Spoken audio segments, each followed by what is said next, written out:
On retrouve Karima Abri qui nous parle de recyclage, mais là, un recyclage un peu pointu, c'est-à-dire le recyclage des téléphones cellulaires. Oui, tout à fait. On sait, les Québécois sont friands là, de technologie et particulièrement des téléphones portables. Mais une fois qu'on achète des nouveaux modèles, qu'est-ce qu'on fait avec nos vieux téléphones?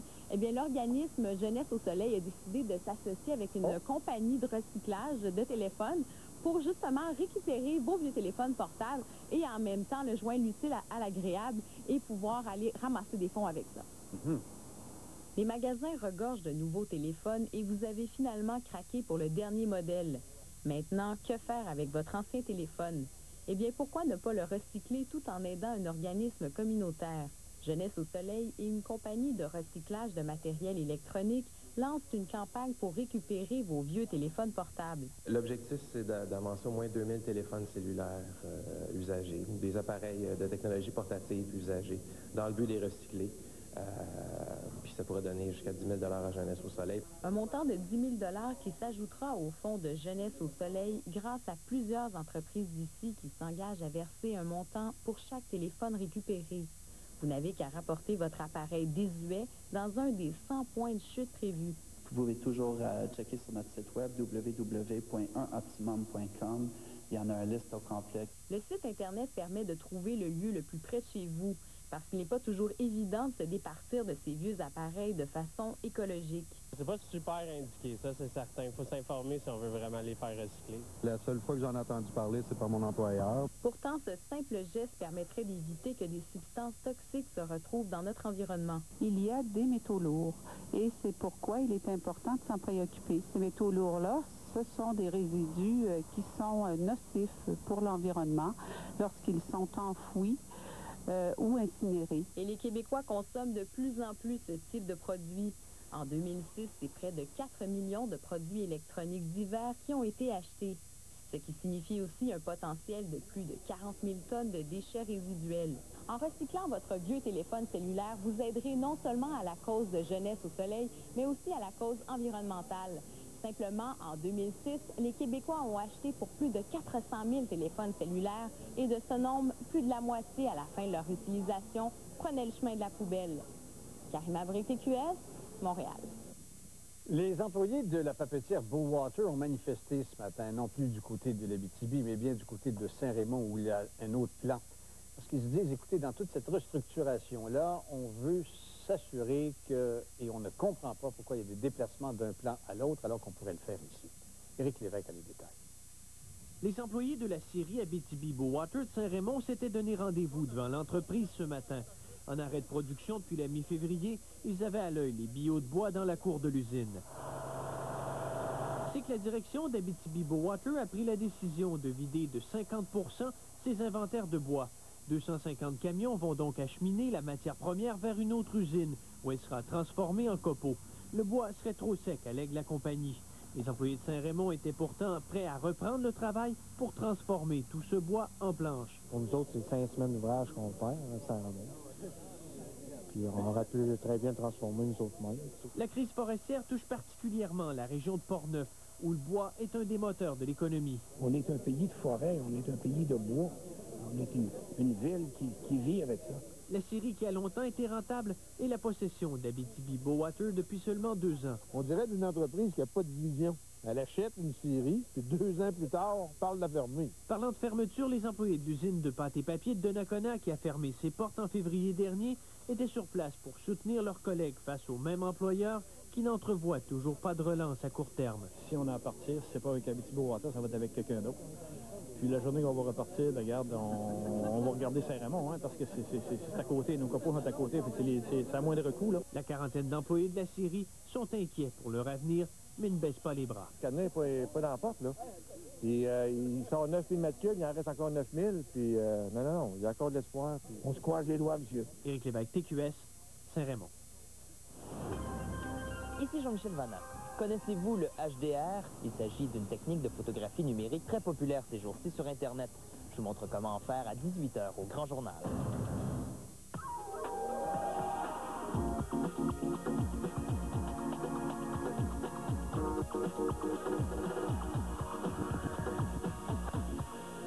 Émilie, vous nous avez avez préparé un reportage sur la mouvance de la télévision conventionnelle. Oui, la télévision est en changement. Ce serait vraiment de jouer à l'autruche que de le nier parce que les téléspectateurs maintenant sont extrêmement sollicités. Ils ont l'embarras du choix. Ils peuvent se rendre sur Internet ou encore avec les différentes sources de diffusion. Donc, dans la télé de l'avenir, avant même de penser une émission de télévision, on intègre dès le départ un contenu web, un contenu pour le téléphone cellulaire.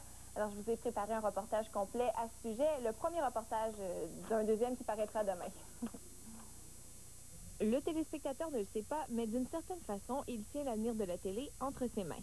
Avec l'avènement d'Internet et du cellulaire, il devient en quelque sorte son propre directeur de programmation. On vit un profond changement depuis maintenant quelques années. Alors, je dis toujours, c'est sûr que c'est un casse-tête d'être producteur ces temps-ci, mais c'est extraordinaire parce qu'on vit justement beaucoup de changements, beaucoup d'évolutions.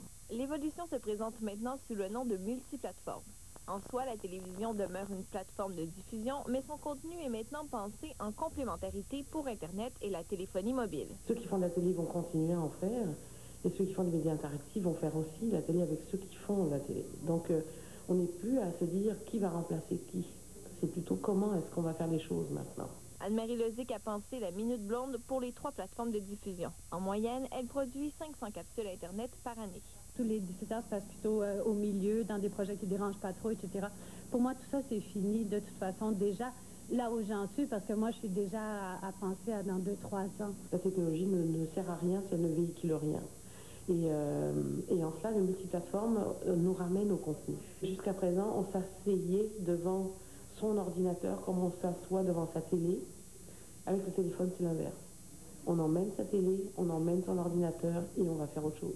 Même le gala des prix Gémeaux s'adapte aux nouveaux médias en ajoutant 4 catégories pour les sites web d'émissions de télévision. Je pense que le fait qu'il y ait plus de catégories, ça dénonce cette réalité-là, qui a de plus en plus d'intérêt pour les nouveaux médias. Donc, certains producteurs qui étaient peut-être plus lents à faire un changement s'aperçoivent qu'il y a une demande pour ces nouveaux contenus-là. Il faut arriver à oublier l'ordre dans lequel les chevaux arrivent.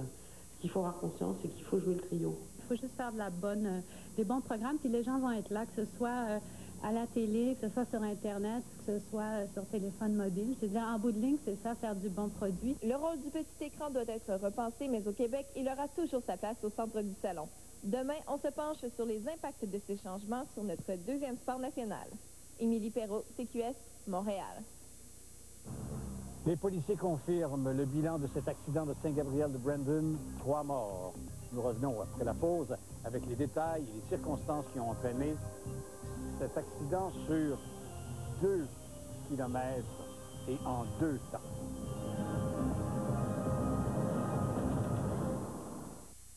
Pour trouver toutes les nouveautés, c'est chez Luminaire Galarno qu'il faut aller. Découvrez entre autres de magnifiques luminaires de cristal, des meubles d'appoint, de très belles lampes de table et profitez des rabais de lancement. Luminaire Galarno, 5425 Boulevard des Forges, Trois-Rivières. Du 9 au 13 avril, c'est l'événement Spa Bullfrog Piscine Les Forges. Profitez de promotions directement du fabricant. 1500 $ d'accessoires gratuits ou obtenez un financement à 2,9 %. 5 jours seulement. L'événement Spa Bullfrog Piscine Les Forges. Votre maître piscinier.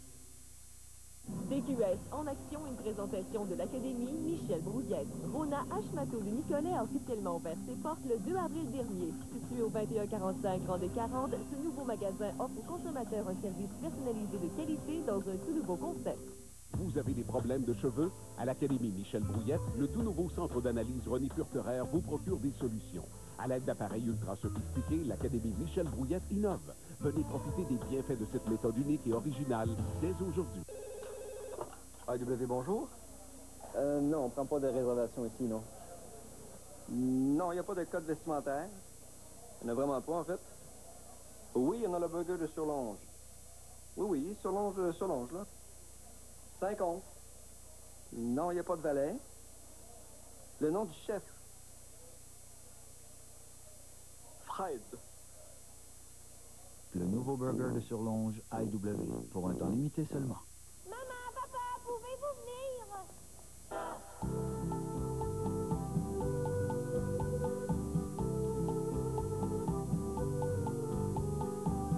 Hey, c'est ça, Jean-Marc, mes parents, les parents, Jean-Marc.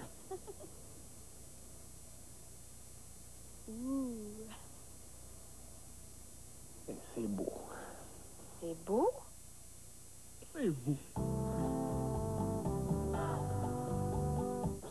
s'aimait plus, mon ex puis moi, là. Mais l'important maintenant, c'est que je sais vraiment ce que je veux avec les gars. Hein? Je sais que ça fait pas longtemps qu'on se connaît, là, mais je peux te dire que c'est certainement pas un gars qui a inventé ça, l'engagement. Je suis mieux de relation sérieuse. Toi, ma mère, elle gosse. Ça veut pas que je connaisse vieille fille comme ma tante Nicole. Je la comprends, mais... dans le fond. Quand est-ce que t'es sorti de prison? Ah, ça fait 2 semaines. Molsonex, une vraie bière de Serge. T'attends que t'arrives, toi? Pour trouver toutes les nouveautés, c'est chez Luminaire Galarno qu'il faut aller. Découvrez entre autres de magnifiques luminaires de cristal, des meubles d'appoint, de très belles lampes de table et profitez des rabais de lancement. Luminaire Galarno, 5425 Boulevard des Forges, Trois-Rivières. Du 9 au 13 avril, c'est l'événement Spa Bullfrog Piscine Forges. Profitez de promotions directement du fabricant. 1500 $ d'accessoires gratuits ou obtenez un financement à 2,9 %. 5 jours seulement. L'événement Spa Bullfrog Piscine Forges. Votre maître piscinier. Amateurs de cinéma et de sensations fortes, Formomax et TQS vous invitent à voir en grande première le bal de l'horreur. Attention s'il vous plaît, le roi et la reine du bal des finissants sont... Ce jeudi 10 avril dès 8h, présentez-vous à TQS, 4141 boulevard Saint-Jean, Trois-Rivières. Les 60 premières personnes recevront un laissez-passer double. Voyez le bal de l'horreur en grande première au cinéma du Cap. Ce jeudi 10 avril à 19h. Une invitation de Formomax et de TQS.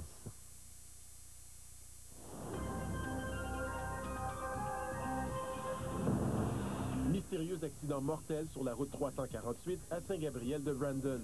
Un enfant de 6 ans meurt pendu avec la ceinture de sa robe de chambre. Il n'y a pas de mot pour écrire ça. 4 ans de pénitencier pour un camionneur reconnu coupable de conduite dangereuse ayant causé la mort et de délit de fuite. Incendie du manège militaire de Québec, le premier ministre Harper favorable à la reconstruction. Nous sommes résolus d'explorer toutes les possibilités de reconstruction de l'édifice. Industrie de la construction, nouvelle réglementation pour protéger le consommateur. Le relais de la flamme olympique à Paris est perturbé par de multiples incidents. Voici le grand journal avec Jean-Luc Mongrain. Drame incroyable hier, alors qu'une fillette de 6 ans perd la vie. C'est sa mère qui la retrouve dans sa chambre. Benoît Tranche-Montagne, vous avez été sur place aujourd'hui. Vous avez rencontré des voisins, des proches, des membres de la famille.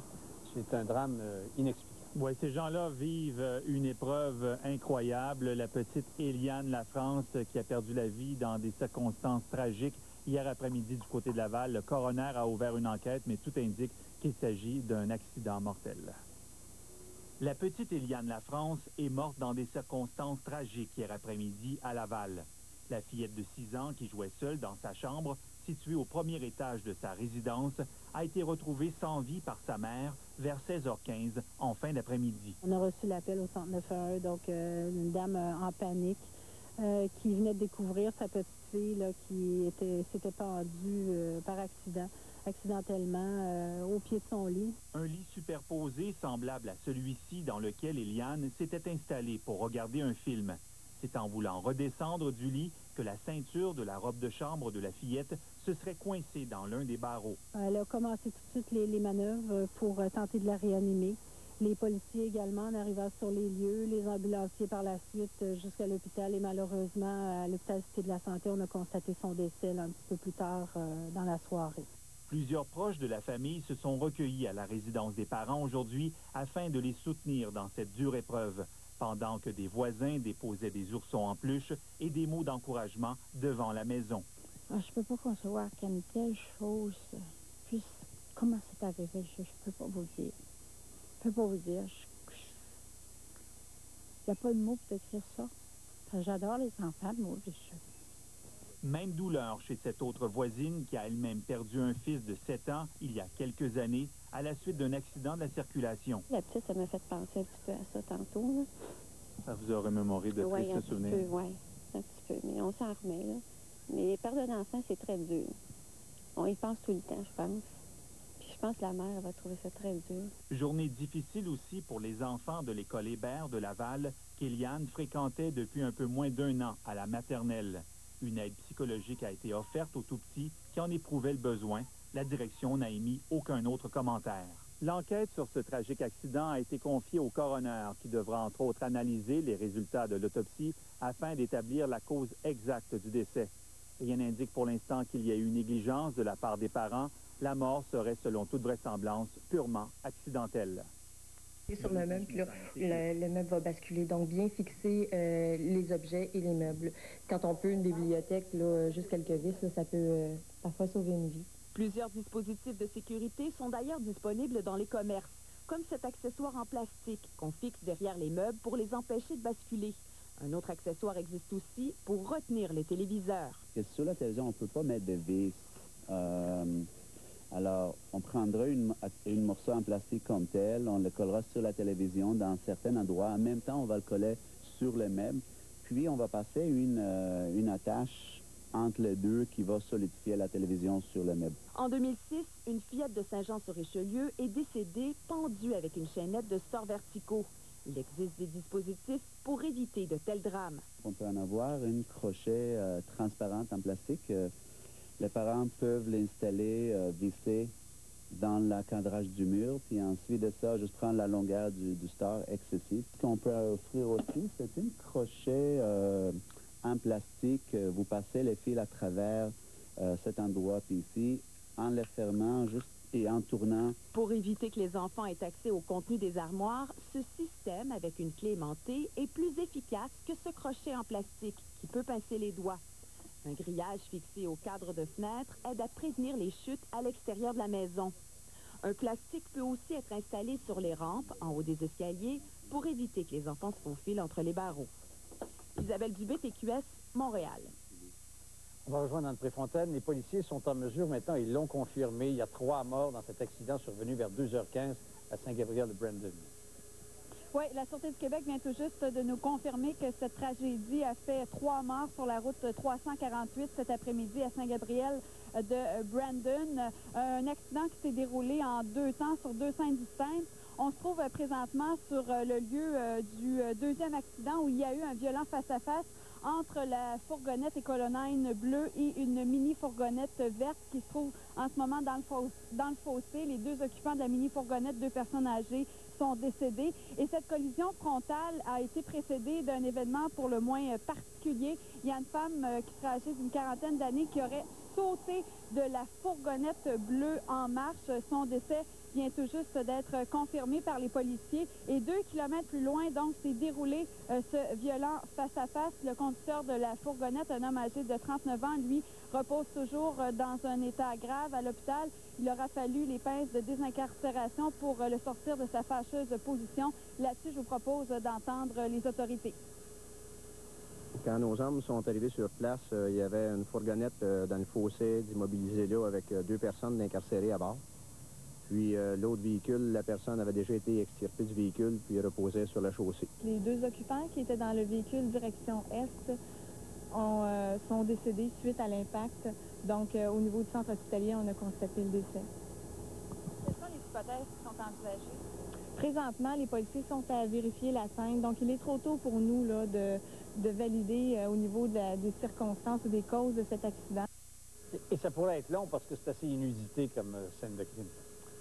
Oui, disons-le, Jean-Luc, ce sera très long, très complexe pour les enquêteurs pour mettre les pièces du puzzle en place. Parce que, bon, on se demande, est-ce un suicide suivi d'une tentative de suicide? Est-ce un meurtre suivi d'une tentative de suicide? Quoi qu'il en soit, Jean-Luc, il y a 2 innocentes personnes, 2 personnes âgées qui ont perdu la vie dans ce tragique accident. Et la route 348, où on se trouve présentement à Saint-Gabriel-de-Brandon, sera fermée pour encore les prochaines heures. Parfait. Merci beaucoup. Hein. Merci bien. Je vous en prie. Les événements sont survenus en 2002. C'est une conduite dangereuse ayant entraîné la mort. Et c'est un délit de fuite. Eh bien, 68 remises plus tard, voilà donc que l'individu écope de 4 ans et demi de prison. Le camionneur Stéphane Duguay a pris le chemin des cellules du palais de justice menottes au point. L'accusé est demeuré de glace à la lecture de sa sentence. Il y a 6 ans, il a frappé la camionnette conduite par Bernadette Laforge. Le juge le condamne aujourd'hui à 4 ans et demi de pénitencier pour 3 accusations, soit celle de conduite dangereuse causant la mort, délit de fuite et entrave à la justice. C'est satisfait maintenant. On va partir se reposer. On est content. En tout cas, il y a une justice. C'est ça que je vois. Après l'accident, Duguay avait fui les lieux au volant de son camion-remorque. Au début de son procès, il a tenté de monter de toutes pièces un alibi pour assurer sa défense. Dans sa décision, le juge écrit « Sa conduite qualifiable de purement égoïste ajoute au malheur de son entourage immédiat et de la famille de la victime, en plus de retarder l'administration de la justice. Un peu plus loin, le magistrat ajoute que rien dans son comportement depuis le 15 février 2002 n'attire la sympathie. Moi, je pense qu'actuellement, il y a une espèce de resserrement, une espèce de redressement, je vous dirais, plus dur envers ce genre de dossier. Puis, je pense qu'on en a un exemple aujourd'hui. Le dossier a subi plus de 68 remises de date. Dans le jugement déposé ce matin, il est mentionné que l'accusé doit assumer la plupart de ces délais. La famille de la victime, pour sa part, attendait avec impatience le dénouement de ce procès. On a fait des gros sacrifices pour être là tout le temps. Puis il y en a beaucoup qui ont perdu l'ouvrage. Ça nous permet de la laisser partir, puis de faire notre deuil, puis d'avancer, nous autres aussi, chacun notre bord. L'avocat de l'accusé a déjà fait savoir qu'il compte aller en appel du verdict de culpabilité prononcé contre son client. Ce qui veut dire qu'au cours des prochains jours, Stéphane Duguay pourrait retrouver sa liberté en attendant la suite des procédures. Sophie Gauthier, TQS, Saguenay. Depuis l'incendie vendredi soir dernier du manège militaire à Québec, Gérard Deltel, là, tout le monde veut la reconstruction. Hein, et tant qu'à Québec, à la mairie de Québec, qu'à Ottawa, eh bien, les politiciens s'en parlent. Exactement, Jean-Luc. Il faut savoir que ça, évidemment, ça appartient au gouvernement fédéral. Donc, celui qui a le mot final, c'est le premier ministre du Canada. Et cet après-midi, en Chambre, Stephen Harper a évoqué la possibilité d'examiner toutes les possibilités, justement, afin de reconstruire le manège. Et le maire de Québec, qui, lui, est à Paris, a pris les grands moyens pour se faire comprendre. Bien qu'il soit à 6000 km des ruines du manège, le maire de Québec s'active. Dans une lettre envoyée au premier ministre du Canada, il réclame formellement la reconstruction et ainsi mettre à profit le génie créateur de nos artistes. Il écrit « Je sais d'expérience que nous pouvons compter sur vous. Je ne demande pas de faveur personnelle.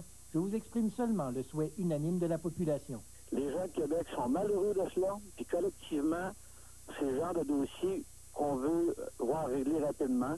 Alors, il y a des dossiers comme ça dans la vie où on ne doit pas se questionner. Puis il y a des dossiers comme ça dans la vie où c'est des dossiers de chef d'État, de chef de gouvernement. En Chambre, ce fils de Québec s'en est fait le porteur. Tout le monde me le demande, sauf la ministre du Patrimoine.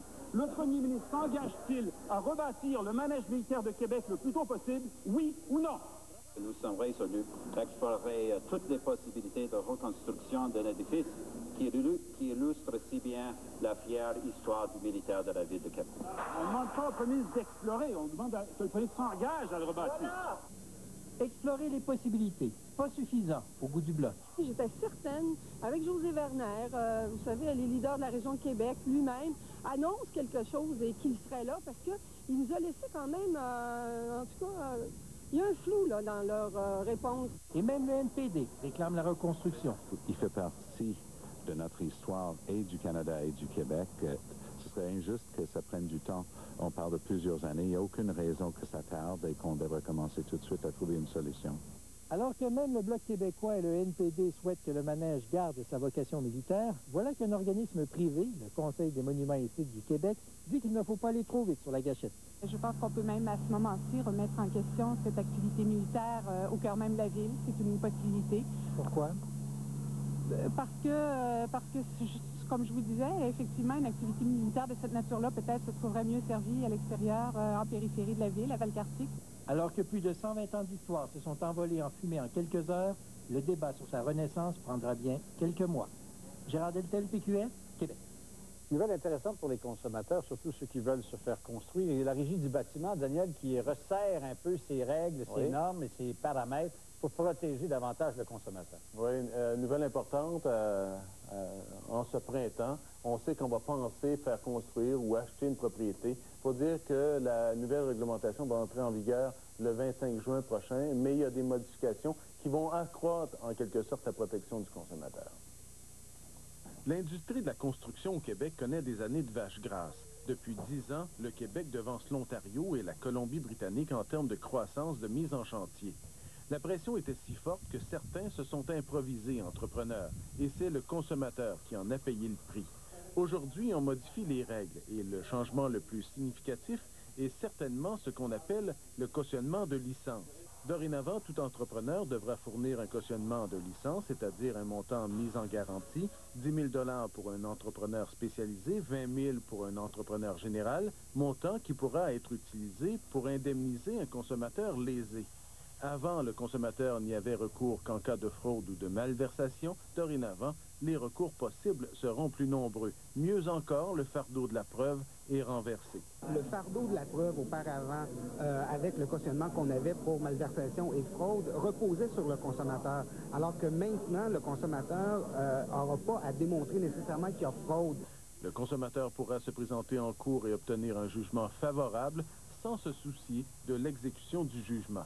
Et en plus, ce qu'il y a d'intéressant, c'est que la régie va voir à l'exécution du jugement. Et une fois que le jugement est obtenu, et c'est la beauté du système, la régie émettra directement le montant au consommateur. Nous croyons que cette façon de procéder contribuera à améliorer la perception des consommateurs envers le milieu de la construction. En contrepartie, les entrepreneurs obtiennent des allègements administratifs pour le renouvellement de leur licence. Dorénavant, la procédure sera allégée. Il suffira pour la grande majorité d'envoyer un chèque. La nouvelle réglementation entrera en vigueur le 25 juin prochain. Daniel Joannette, TQS, Montréal. 080808, c'est l'Empire du Milieu, la Chine, qui recevra les Jeux olympiques. Mais ça se fait dans une controverse, en tout cas, au moment où la flamme olympique, elle, fait un trajet à travers 140 pays. C'est des manifestations sans arrêt. Cette fois-ci, c'était à Paris. Plus de 3000 policiers pour protéger la flamme olympique et les relations franco-chinoises. Le ton était donné dès le départ du relais français à la Tour Eiffel. Mais dès la passation de la flamme ce matin, la première altercation arrive entre les forces de l'ordre et un élu de la mairie de Paris. Chinois dans du Tibet, liberté pour les Chinois, boycott des Jeux Olympiques. Les premiers relayeurs ont bien du mal à avancer sous la huée des spectateurs et des manifestants tibétains. Tenu à l'écart par les CRS, le collectif de Reporters sans frontières a crié son indignation et demandé la fin de la répression au Tibet. 3 d'entre eux ont même réussi à se menotter à la Tour Eiffel en y déployant un large drapeau contre les Jeux de Pékin. Peu avant le départ de la flamme, une autre manifestation pour la paix au Tibet avait lieu place des droits de l'homme au Trocadéro. Devant le succès des protestations aujourd'hui à Paris, les associations espèrent convaincre les dirigeants occidentaux. Nous attendons des gouvernants des démocraties qu'ils aient le courage politique de le dire en ne participant pas, en ne cautionnant pas la journée d'ouverture des Jeux, parce que ce serait une assistance politique à la dictature chinoise. Malgré un déploiement policier autour de la flamme impressionnant, 65 motards, 100 policiers en roller et des dizaines de fourgons, les manifestants ont réussi à interrompre le cortège à plusieurs reprises en s'allongeant sur la route. Face à ces débordements, les organisateurs ont décidé d'éteindre le flambeau et de poursuivre le trajet en bus sous escorte policière musclée. De quoi irriter encore plus les manifestants. Alors qu'on nous avait dit que les Jeux Olympiques, ça allait permettre d'importer la démocratie en Chine, en fait, j'ai plutôt l'impression qu'on est en train d'importer l'État policier en France. Au final, chose rare, les organisateurs ont dû modifier le trajet à la dernière minute. Quant à la flamme, elle s'envole ce soir vers San Francisco, où l'attendent déjà d'autres opposants au régime chinois.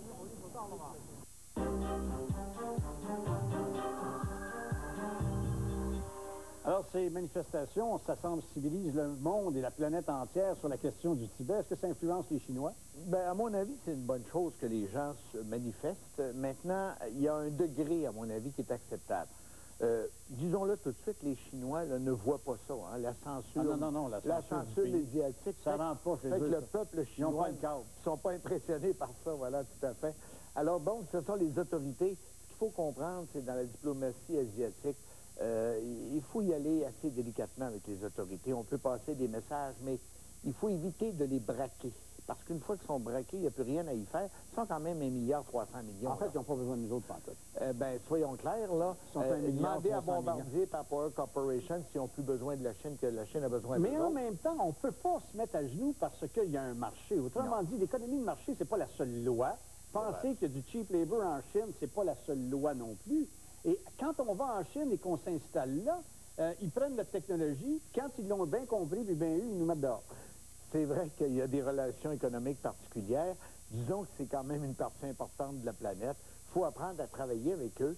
Ce que j'en sais, moi, j'ai bien petite expérience, mais ce que j'en sais, c'est qu'on réussit à faire plus avec la diplomatie, même si c'est long, c'est lourd, mais on ne tourne pas 1,3 milliard d'individus avec une histoire millénaire comme ça de côté. Alors, il faut prendre le temps, il faut que les messages passent. J'espère que les chefs d'État sauront le faire. Je ne suis pas sûr que les événements violents aident la cause, mais on ne peut pas empêcher le monde quand même de dire ce qu'ils ont à dire. Et là-dessus, Et en même temps, c'est inacceptable de voir ce qui arrive avec le Tibet non plus. Ah, tout à fait, tout à fait. Mais c'est très délicat, très complexe. Et qui a raison, on le verra au terme des Olympiques. Merci beaucoup, Michel. Au retour de la pause, Jean-Michel Vanas nous parle de cette technologie de photographie qui nous fait voir ça presque plus que réel. Ce bulletin d'information vous est présenté par la Marche Belle pour...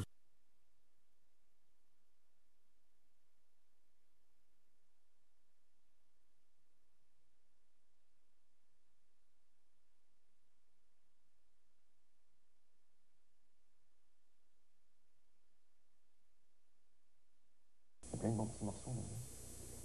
Ça a vraiment bon goût.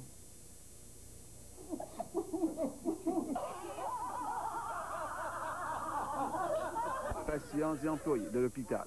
Francine Lambert profite des journées d'aujourd'hui et demain pour réaménager son lieu de travail.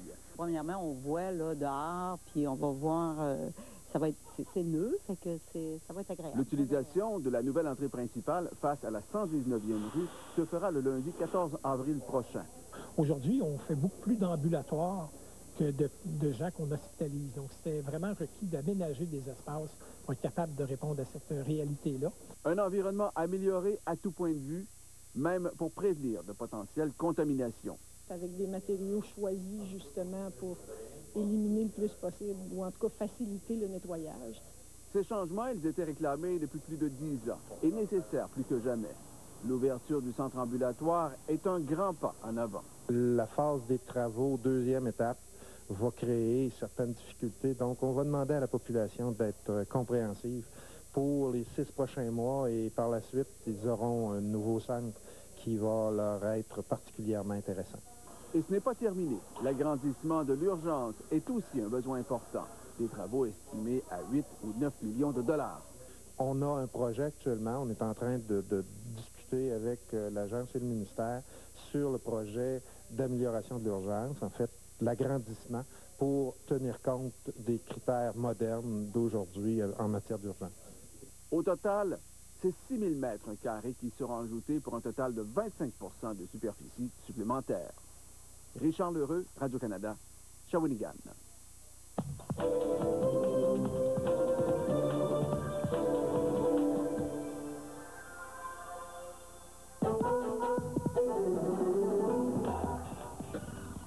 Les étudiants de l'UQTR sont retournés en classe ce matin après plusieurs semaines de conflits entre la direction et les professeurs. On prévoit que la majorité des cours pourront être complétés, même si les étudiants ont manqué un nombre important d'heures de classe. La session se terminera le 25 avril. Vous avez peut-être vu ce gros chantier tout près de la SPA à Trois-Rivières. On y construit une nouvelle succursale de l'entreprise Équipement Fédéral qui fabrique de l'équipement lourd. C'est un investissement de 3 millions. Une autre étape a été franchie tout à l'heure afin de ramener de 10 à 8 le nombre de districts électoraux à Shawinigan. En séance spéciale, un avis de motion a été déposé visant l'adoption prochaine de ce règlement. Québec a donné son accord à la démarche. Eh bien, ça y est, la distribution des bacs pour le recyclage et les déchets est commencée depuis ce matin à Trois-Rivières. Les citoyens de Sainte-Marthe sont les premiers à avoir reçu leur bac. La distribution se fera d'est en ouest. Elle a été retardée de 3 semaines à cause des précipitations de neige.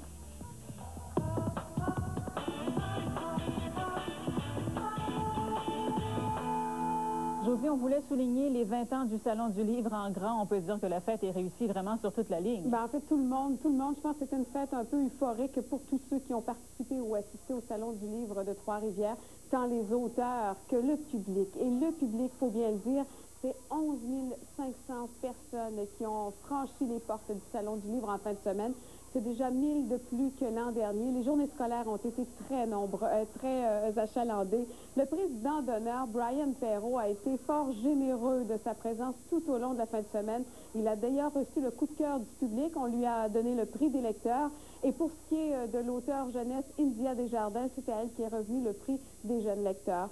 Ce succès, on le doit à une solide programmation, tant au niveau des animations, de la présence aussi d'auteurs prestigieux tout au long de cette fin de semaine, si bien que, en fait, tout le monde est très heureux de cette fin de semaine. Le comité organisateur est très heureux de cette réussite. Et pour le président, eh bien, le coup de cœur, il va au public.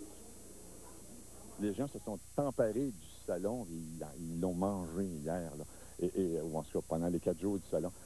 Moi, je pense que c'est le bilan que j'en fais, c'est je pense qu'à Trois-Rivières, les gens aiment le livre et les gens aiment ce genre d'activité-là. Ils aiment rencontrer des auteurs. Et encore une fois, là, ils l'ont démontré, mais là, ils l'ont démontré d'une manière exceptionnelle en fin de semaine. Assez exceptionnel d'ailleurs. Vous savez, à 12 000 visiteurs, là, on va atteindre la limite de la zone de confort pour le salon. Si on dépasse ce chiffre, il faudra peut-être songer à s'installer dans un endroit un peu plus vaste. Alors, chapeau à toute l'équipe. José, demain, on parlera d'un autre événement majeur à Trois-Rivières. Oui, l'International de l'art vocal, qui a changé de nom, qui s'appellera dorénavant le Festivois, va lever le voile sur sa programmation. À tout le moins, une partie de sa programmation. Demain, on vous en reparlera. Bonne soirée, José. À demain. Vous aussi, au revoir. Au revoir.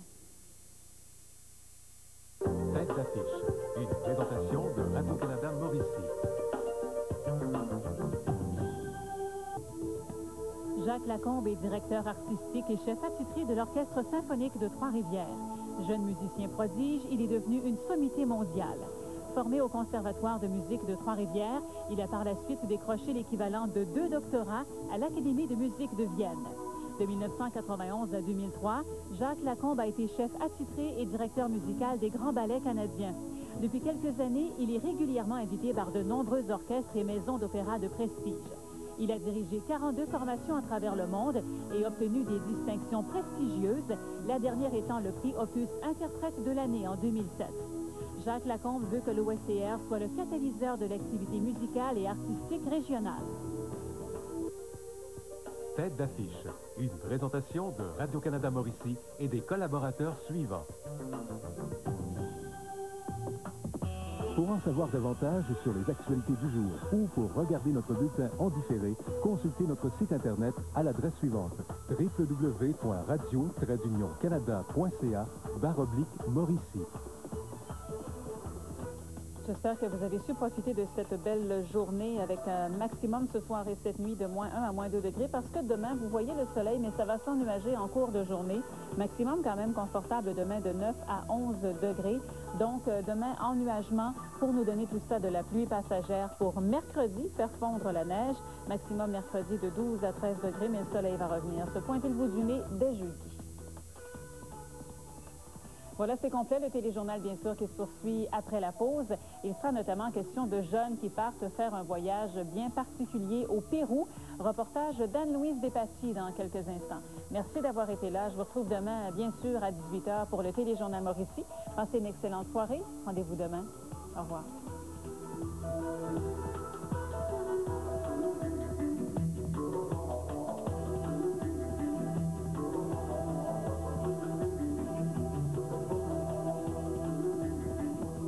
Emploi Québec et Radio-Canada Mauricie vous présentent l'offre d'emploi du jour. Une entreprise de Saint-Alexis-des-Monts recherche un technicien ou une technicienne graphiste. On demande une formation collégiale terminée et 3 à 5 années d'expérience.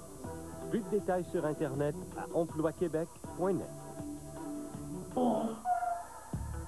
Quatre frères KBS, tenue de route à couper souffle. Louez la Golf City à partir de 179 $ par mois. Ou la Jetta City à partir de 199 $ par mois. Offrez-vous l'ingénierie allemande à bas prix chez Mauricie Volkswagen. Le Pont, centre d'orientation vers l'emploi. Vous êtes une femme déterminée à intégrer le marché de l'emploi dans un secteur traditionnel ou non traditionnel? Vous avez besoin d'orientation professionnelle? Quelle que soit votre expérience, l'équipe du Centre Le Pont vous aidera à la mettre en valeur et vous donnera tous les outils nécessaires pour la recherche d'un nouvel emploi. Différents programmes s'offrent à vous selon vos intérêts. Prêt à passer à l'action? Informez-vous dès aujourd'hui. Centre Le Pont, 819-363-1273. C'est toujours agréable de faire affaire avec des gens qui s'y connaissent. Synonyme de tradition et d'innovation, Entreprise AM de Saint-Tite réalise nos projets de porte-fenêtres. Les artisans qui travaillent le bois et dans l'usine, les techniciens qui utilisent des outils de très haute précision pour produire des fenêtres de PVC. Chez Entreprise AM, on s'occupe de nous jusqu'à l'installation et même plus. Ouais, Les professionnels des entreprises AM s'y connaissent vraiment. C'est pour ça qu'on leur fait confiance depuis 3 générations. Maman. Maman.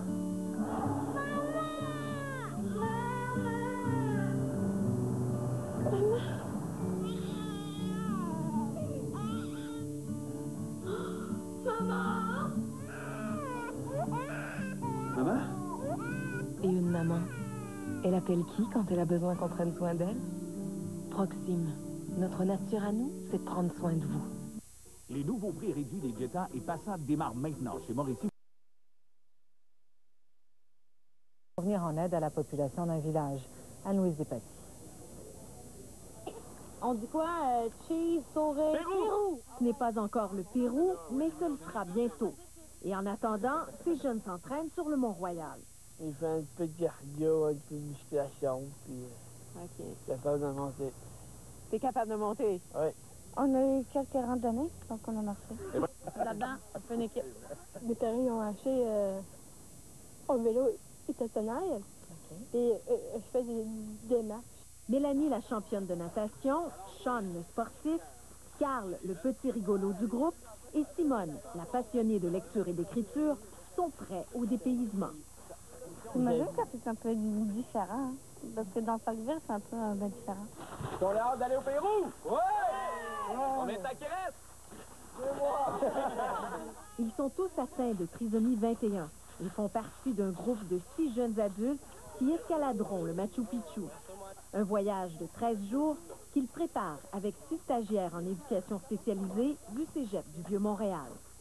On fait une famille, là. On s'en va en voyage, en famille, puis c'est pas un voyage particulier à peu près, là. Mais il n'y a pas que le défi sportif. Il y a aussi un défi humanitaire. Le voyage, c'est l'idée de l'enseignant Jean-François Martin. On s'est dit, le Pérou. Il y a le Machu Picchu, qui est magique, qui va être notre défi sportif. Et il y a naturellement beaucoup de pauvreté, donc on va pouvoir apporter notre aide à un pays qui a un besoin. On donnera un coup de main aux travaux d'agriculture et on aidera à construire la bibliothèque d'un village. Ils sont capables d'apporter la même aide que nous-mêmes on peut apporter. Même qu'ils risquent de mieux se comprendre, eux, avec les gestes que nous, on est habitués de le faire, parce qu'ils sont habitués de parler plus avec les gestes. Je pense qu'ils peuvent vraiment amener leur bonne humeur puis leur entrain là-bas. Dans le groupe que j'ai, ils ont fait un paquet de trucs. J'ai des sportifs, j'ai des gens qui ont voyagé à travers le monde. Il y a un paquet de tout. Et moi, c'est ce que je veux démontrer, qu'ils sont capables de réussir quelque chose et surtout qu'ils sont capables d'apporter quelque chose et non pas juste de prendre. Les parents laissent partir leurs jeunes aventuriers. Oui, on a amené un moment dans sa vie où il est capable de faire des choses. Et c'est un voyage comme ça qui va le démontrer. Puis ça apaise un peu le stress que les parents peuvent avoir de voir leur rejeton partir. Ils souhaitent que ce voyage serve aussi à briser des préjugés. Les personnes qui ont la trisomie, maintenant, ils ont un background tellement différent d'il y a 30 ans. Ils ont été à l'école régulière avec les autres enfants. Ils travaillent. Simone, elle travaille. Après un an de préparation, tout le monde sera prêt à s'envoler à la fin mai. Anne-Louise Despatie, Radio-Canada, Montréal. Voilà maintenant qui devrait mettre un terme à toute la saga qui entoure la mort de la princesse Diana. Après une enquête judiciaire fleuve de 6 mois, un jury conclut que la mort de la princesse et de son ami Dodi Al-Fayed est imputable à l'ivresse de leur chauffeur, combinée à la témérité des paparazzis lancés à leur trousse. Azebol de Gorgui. Après 250 témoignages, 6 mois d'audience et 3 jours de délibération, les jurés chargés de l'enquête judiciaire sur la mort de la princesse Diana ont finalement rendu leur verdict. Ils concluent, Lady Di et son compagnon Dodi Al-Fayed ont été tués à cause de la conduite extrêmement négligente de leur chauffeur Henri Paul et à cause des véhicules de paparazzi qui les pourchassaient. Le chauffeur de la Mercedes aurait consommé l'équivalent de 4 verres de whisky avant de prendre le volant. Le fait que la princesse et son compagnon n'avaient pas attaché leur ceinture de sécurité aurait également contribué à leur mort. J'espère que c'est la fin d'une histoire qui a été traumatisante pour beaucoup, dit Lord Stevens. Il y a 10 ans, la mort de la princesse Diana avait bouleversé tout le pays. Elle n'avait que 36 ans et était considérée comme la princesse du peuple. Rosa Monckton était une de ses meilleures amies. J'espère juste que M. Al-Fayed trouvera une certaine paix, dit-elle. Cela fait 10 ans qu'il fait son cirque, Je crois qu'il faut laisser Diana et Dodi reprendre leur dignité et reposer en paix. Depuis la mort de la princesse, il y a eu 3 enquêtes qui ont coûté un total de 20 millions de dollars. La majorité des Britanniques acceptent le verdict, mais selon un récent sondage de la BBC, près de 80% de la population affirme que ceci ne mettra pas fin à la théorie du complot.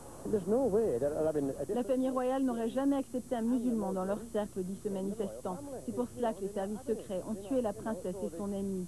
Mohamed Al-Fayed a évité les caméras aujourd'hui. Il rejette le verdict. Son porte-parole maintient que son fils et la princesse ont été assassinés.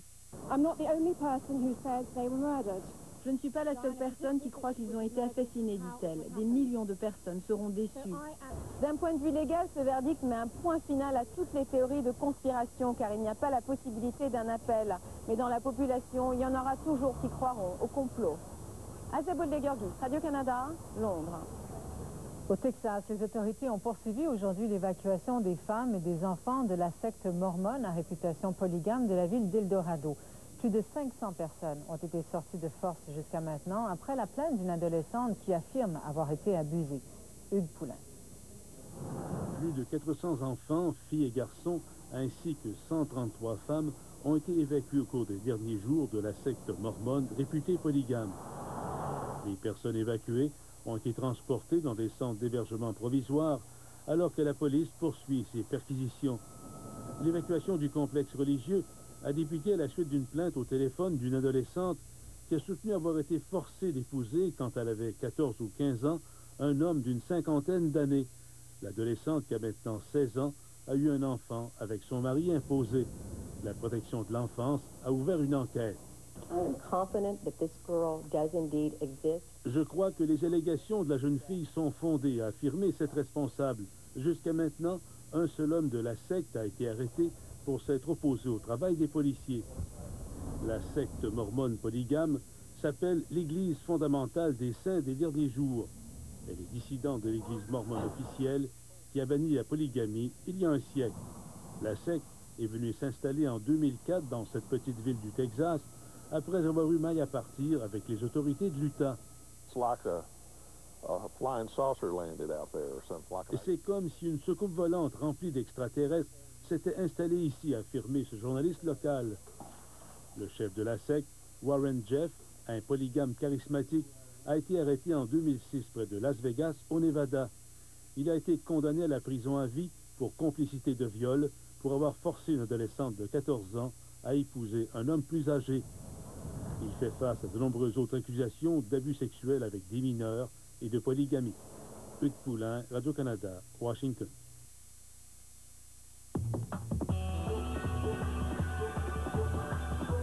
Les combats ont repris en Irak entre les forces américaines et irakiennes et les milices de Moqtada Sadr à Bagdad. Une vingtaine de personnes sont mortes, la plupart des civils. Le premier ministre irakien, Nouri al-Maliki, ordonne à Moqtada Sadr de démanteler sa milice. Sadr se dit prêt à le faire à condition que la demande vienne de hauts responsables religieux. Oui. OK. Étiez-vous nerveux de rencontrer les médias ce matin? La première interview, d'abord, je ne m'attendais pas à avoir autant de journalistes. Et la première vous pensez qu'on vous avait oublié? Ben oui, je pensais que j'étais plus important, c'était fini. Vous allez être à la radio cet été. Oui. Écoute pas ça. Oui, ça, j'ai fait 10 émissions de radio. C'est une façon de ne pas fermer la porte trop fort puis de dire non, moi, c'est fini pour la vie, je veux plus personne. Non, j'ai aimé ça. Je veux dire adieu le plus longtemps possible. Vous êtes un amoureux de la musique. Oh, absolument. Puis, donc, je suis pas là pour me vanter, je suis là pour vanter les autres. Et en plus, ça me tient au courant de ce qui se passe dans le métier. Qui est meilleur que moi? Il n'y en a pas beaucoup. Vous êtes rassuré, hein? Vous êtes trop gentil. Merci, Jean-Pierre. C'est moi, merci. Une chance.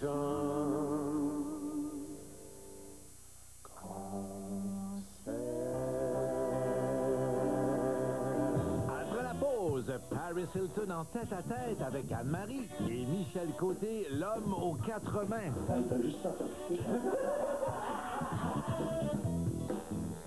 Flash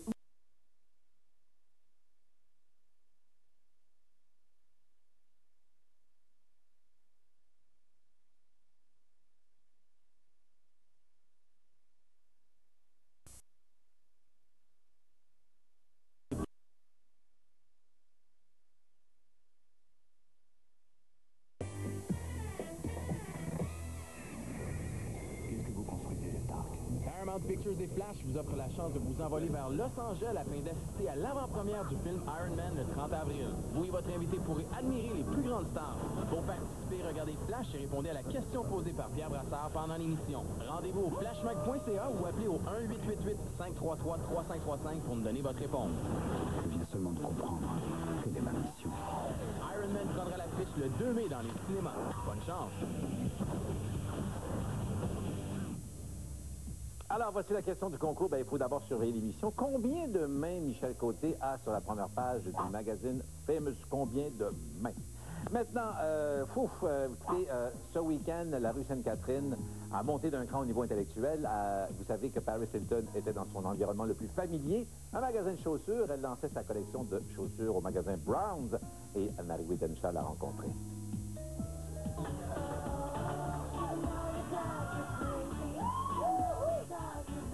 Paris Hilton était de retour à Montréal pour la deuxième fois en moins de 12 mois. Faut croire qu'elle a une affection toute particulière pour les Montréalais. Elle était ici pour présenter sa nouvelle ligne de chaussures, mais on lui a parlé d'amour et de subterfuge qu'elle prend pour déjouer les paparazzi. I'd give you 10 on 10 for your pose and your look and your whole get up. Hot, hot, hot, hot, hot. Welcome to Montreal. Excited to be here. La foule de disciples de Paris Hilton était tellement imposante samedi après-midi que la police de Montréal a dû fermer une portion de la rue Sainte-Catherine. Pour Paris, cette foule représente des dizaines de milliers de dollars. Elle qui a des chaussures, du parfum, des vêtements pour chiens, des boissons alcoolisées et des hôtels portant sa griffe. I know shoes are added to jeans, hotels in the past, perfume. Why shoes? I love shoes. I've always been a shoe fanatic. There's a lot of shoes out there, but they're either too expensive or they're not comfortable. So I wanted to make a line that was really comfortable and affordable. They're only $75 to $225, which is a great price, and they're hot. À sa sortie de prison l'été dernier, Paris nous avait promis d'aider les femmes en difficulté et de visiter le Rwanda. Jusqu'à maintenant, pas de tel voyage, mais la blonde héritière s'est tout de même rendue en Afrique du Sud avec son nouveau copain Benji Madden. Et oui, le frère jumeau du copain de sa meilleure amie, Nicole Richie. When you're on tour, obviously you can't go like in the crowd. Where do you watch the show from? I actually watch right from the stage. Like I'll sit on the side of the stage, or Benji does a couple acoustic love songs she dedicates to me. So I actually put a brown wig on and I'll go into the crowd and just like be there and I'll, take pictures and it's really exciting. So cute. So, I guess you must have all these crazy tricks of like, okay, I'm gonna put the wig on now so I can't be seen. What's your like ultimate trick? Like, and when did you realize you have to start using all these devious things? My biggest trick for avoiding that is in Japan, I actually wear like a black wig, a hat, sunglasses, and a SARS mask. Because people always know it's me, even with the wig on, but the SARS mask kind of works because you can't see anything of me. That is hilarious, the SARS mask. It's kind of weird. I feel like Michael Jackson. Seriously. Now there's the shoes. What's the next project? Well, next, I have a movie called Repo, the Genetic Opera, coming out. I actually filmed it in Canada. It's a musical horror film done by the same guy who did all the Saw films. Yeah. So it's really scary and really unique. And next I'm doing a show with MTV called Paris Hilton, My New BFF. And people can actually go to parisbff.com. I check the website every day. And you can upload videos. Yeah, and we're finding the contestants right now. Oh my God, can I apply to be your BFF? Yeah. Yeah, can we hold hands like this and be like, hi, we're BFF? Cool, thank you so much. Merci beaucoup, ma chère. Merci beaucoup, au revoir. Salut. Beau tête-à-tête. Vous savez, habituellement, quand un film a un succès commercial, les producteurs courent pour sortir une suite le plus rapidement possible. Pourtant, ceux qui avaient aimé le film Cruising Bar ont dû attendre 19 ans pour voir la suite, soit le 27 juin prochain. À ce rythme, on devrait peut-être voir Cruising Bar 4 en septembre 2046. Patrick Barcelet est allé rencontrer la vedette co-scénariste des deux films, Michel Côté. Venez-vous-en. Il y a une session photo ici. La seule chose qu'on avait oublié de me dire, c'est que je faisais partie également de la session de photo. Je dirais que t'as jamais tenu ça dans tes mains. C'est facile de travailler dans l'ombre, non? Je suis Serge, je cherche l'amour. Michel Côté, bonjour. Allô, Patrick. Écoute, te voilà reparti en promo, finalement, pour un nouveau film. Vous êtes dans les premiers, là, tu sais, là, tranquillement, on a fait la page couverture du film. Après ça, j'ai fait sélection du Reader's Digest. Ça, c'est les 2 premiers que j'ai faits. Tu vas parler ton histoire aux toilettes? Oui, comme... Je suis l'amour. Évidemment, les attentes sont énormes, justement, donc la promo, il va en avoir aussi beaucoup, à la mesure de ces attentes-là. Tu les vois comment, ces semaines-là qui précèdent la sortie C'est du beaucoup film? de boulot, hein. C'est un gros 15 jours très intense. D'abord, il y a toute la tournée provinciale. C'est beaucoup de répétitions. Il faut que tu te motives parce que c'est souvent des questions qui vont se recouper. Veux pas, t'as beau être très original. À un moment donné, tu fais le tour. Pourquoi vous avez fait Cruising Bar 2? Puis pourquoi, quel personnage tu préfères? Puis tu sais, toutes les questions que tu voulais me poser tantôt, là. Oui, c'est ça, sont écrites là, c'est ça. T'as juste ça, Mais le gros stress, ça a été vraiment à l'écriture parce qu'on disait quel angle on prend. Tu sais, dans le fond, ça aurait été moins difficile quelque part si j'avais décidé de faire 4 films. 4 Cruising Bars. Là parce qu'on avait tellement de matériel, puis là, on s'est arrêté à un angle. Et cet angle-là, il va passer ou il va casser. J'espère que ça va passer.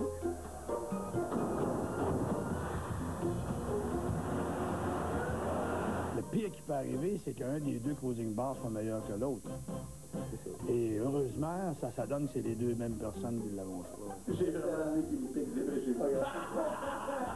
Oh, 20 ans plus tard, la société, je suppose, a évolué quand même, a changé pas mal, donc ça doit changer des choses aussi. Ça change des choses artificielles, comme dans les bars, ça fume plus. Tu sais, il y a des trucs comme ça qui changent. Les personnages sont moins sur la brosse puis moins sur la drogue qu'ils étaient. Comme dans la vraie vie, un gars de 30 ans, un gars de 50 ans, et s'il s'attache à la vie, il commence à diminuer bien les affaires pour avoir plus de jours à vivre. Alors ça, il y a ça. Mais autrement, je te jure que ça change pas tant que ça. 1, 2, 3, les confettis. Parfait. Ton arme de séduction massive principale, est-ce que c'était tes yeux, ton corps, ton déhanchement ou ton humour? Un beau petit mélange de tout. Moi, j'étais très mauvais pour aller draguer. Je me sens un petit peu mal à l'aise. L'argent et la notoriété facilitent la séduction, l'attraction. C'est pas toujours facile, des gens comme nous. Ben, tu sais, des gars comme toi, je sais que vos salaires sont pas très élevés à Flash. Puis toi, ben, t'as pas été gâté par la nature. Alors, tu fais bien de tenir à ta femme avec ton 3e bébé, là.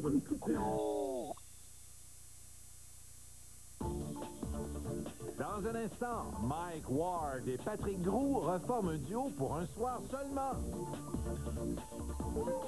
Cette semaine, dans le magazine La Semaine, révélation exclusive, Nathalie Simard abandonne sa carrière. Plus 8 fiches gratuites de joueurs des Canadiens de Montréal à collectionner. Aussi des nouvelles flashs sur Britney Spears, Justin Timberlake et la star de Desperate Housewives, Terry Hatcher. Esther Bégin vous livre un compte-rendu complet des événements importants de la journée au Journal du Soir, en semaine 22h à TQS. L'illusionniste le plus prestigieux du monde, vedette du prochain spectacle du Cirque du Soleil à Las Vegas. Voyez la magie de Chris.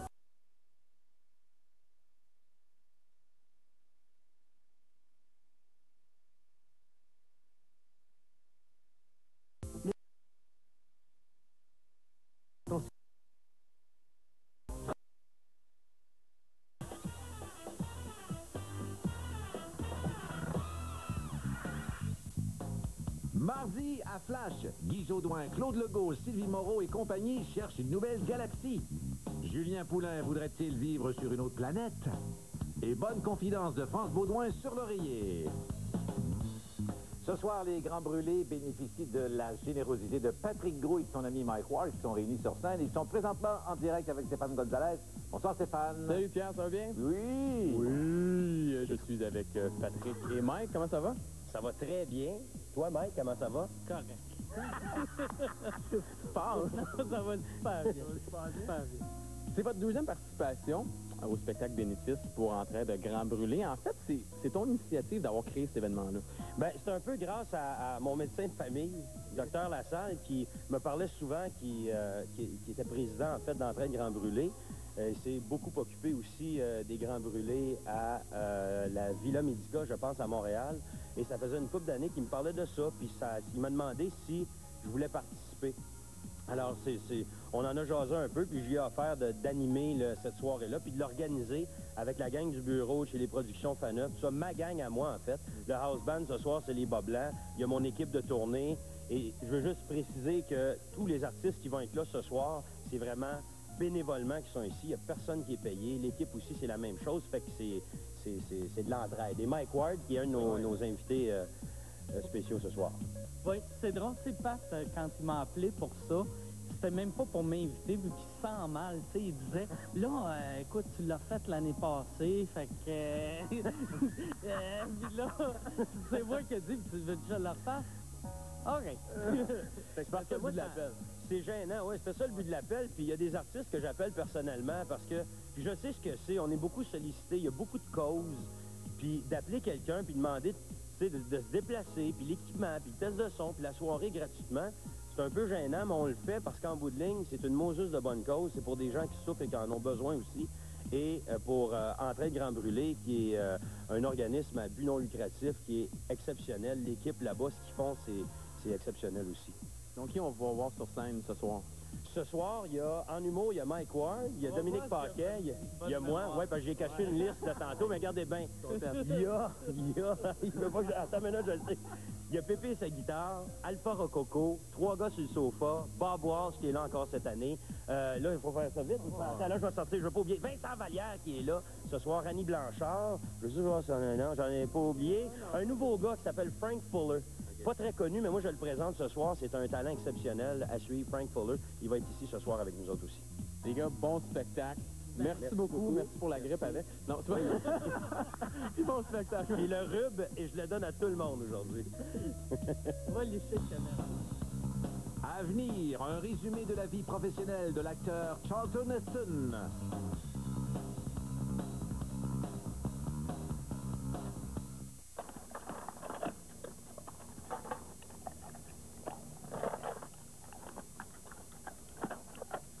Pour aider à renforcer son système immunitaire, ces bouchées-là contiennent des antioxydants.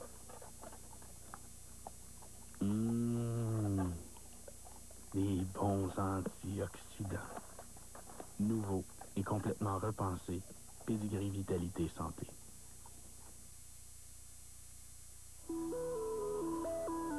Vous achetez un fauteuil Hamilton & Steel. Vous ajoutez le sofa. Vous payez en 36 versements. Et vous recevez gratuitement cette causeuse. Tout ça livré gratuitement chez vous. Tanguay, c'est réglé. On paie la TPS chez Formule Pontiac Buick. Oui, jusqu'à vendredi, Formule Pontiac Buick paie la TPS sur tous les véhicules d'occasion. TPS, super satisfait. Chez Formule Pontiac Buick, rue Saint-Olivier, près du rond-point. Bonjour madame, on est équipe de gymnastique Les Pirouettes. Voulez-vous nous encourager? Là.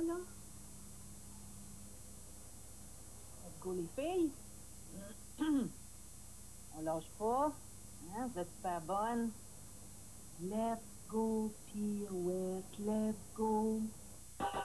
Nescafé riche, la riche saveur du café frais. On va en prendre 2. On paie la TPS chez Formule Pontiac Buick. Oui, jusqu'à vendredi, Formule Pontiac Buick paie la TPS sur tous les véhicules d'occasion. TPS, super satisfait. Chez Formule Pontiac Buick, rue Saint-Olivier, près du rond-point. Vous prenez n'importe lequel de nos matelas de la Galerie du Sommeil. Ils sont tous payables en 50 versements. Vous obtenez aussi jusqu'à 250 $ de carte cadeau Tanguay, en plus des meilleurs prix. Tanguay, c'est réglé. À 19h30 ce soir, 3 fois rien, canicule féminine. La ménopause rend l'humeur de Jocelyne tout à fait massacrante. Jocelyn se retrouvera même à la porte. Il va se rendre chez Jeff, qui lui trouve la vie bien difficile avec son père. Ce soir, 19h30, 3 fois rien, à ne pas manquer. À 20h, CSI New York, les experts...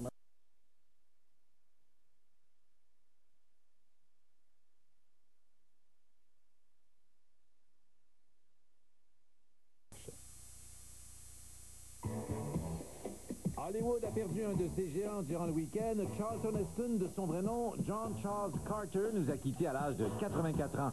Il s'imposera de façon spectaculaire en incarnant Moïse dans Les 10 Commandements. 3 ans plus tard, Marlon Brando, Burt Lancaster et Rock Hudson refusent un rôle. Heston héritera du boulot et deviendra une légende. Le rôle refusé 3 fois, Ben-Hur. Le film récoltera 11 Oscars, dont celui du meilleur acteur pour Charlton Heston. Il se sert ensuite de sa célébrité pour s'impliquer en politique. Président du syndicat des acteurs durant 6 ans, il fait campagne aux côtés de John F. Kennedy, appuie une loi sur le contrôle des armes à feu et accompagne souvent Martin Luther King alors que c'est loin d'être la mode à Hollywood d'appuyer les droits civils. Dans les années 80, il fait volte-face, appuie les républicains, devient un ardent promoteur en faveur des armes à feu et se fait blâmer sévèrement par Michael Moore dans une célèbre scène du film Boarding for Columbine. Depuis 6 ans, Charlton Heston savait qu'il était atteint de la maladie d'Alzheimer. Charlton Heston a joué dans pas moins de 113 films. C'est bel et bien un géant qui s'est éteint avant-hier dans son domicile de Beverly Hills. Et puis en terminant la fausse rumeur du jour, après avoir lancé sa collection de chaussures, Paris Hilton songerait à lancer sa collection de livres. Elle le fera d'ailleurs aussitôt qu'elle aura appris à lire. On se fait sur la performance de la chanteuse Spice, qui a été honorée hier soir au Junos. Elle sera en spectacle chez nous à Montréal, au Centre Bell, le 5 novembre prochain. Les billets sont en vente vendredi midi. Si c'est pas à l'avance ça, je sais pas c'est quoi. Bonne soirée, à demain.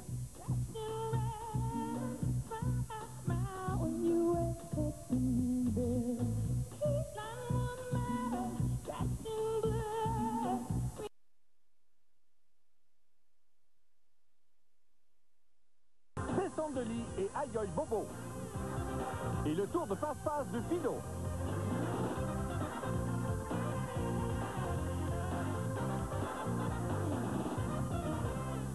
Bonjour tout le monde, je suis contente de vous retrouver à Rire et Délire. Je ne sais pas si je suis toute seule comme ça, mais moi, des fois, quand je reçois des gens soupés, qui commencent à être tard, et que je suis fatiguée, c'est écrit dans ma face, ça paraît, je suis plus capable. Dans ce temps-là, je me trouve une petite phrase du genre prendrez-vous un dernier café avant de partir? Il y en a qui comprennent, il y en a d'autres qui ne comprennent pas. Alors, j'y vais plus drastique. Prendriez-vous un dernier petit coup de pied? Ben, imaginez-vous donc, il y en a qui sont encore plus directs que moi. Eux autres, ils savent comment mettre fin à un party. Regardez ça. Lucien Robitaille fait attention de ne pas se péter la tête au plafond. Mais mon Lucien, c'est pas là qu'il faut que tu portes ton attention. Ben non. Je sais pas ce qu'il y a, mon 4 roues. J'ai l'impression qu'il pompe l'huile un peu. Moi, pour moi, il serait dû pour un changement d'huile, hein? Peut-être un petit tune-up. Transmission. Moteur. Différentiel. Suspension. Carrosserie. On va en prendre un nœud, finalement.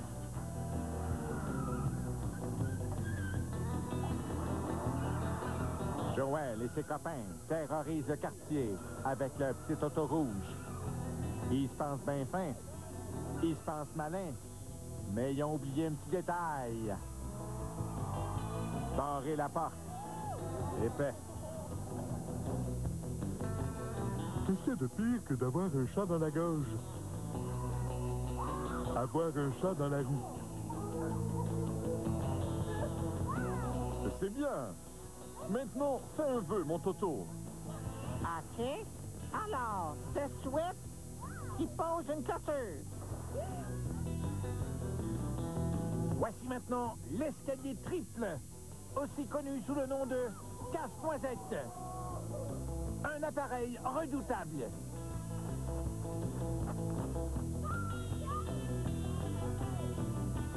Certains l'appellent aussi le broyeur de fierté.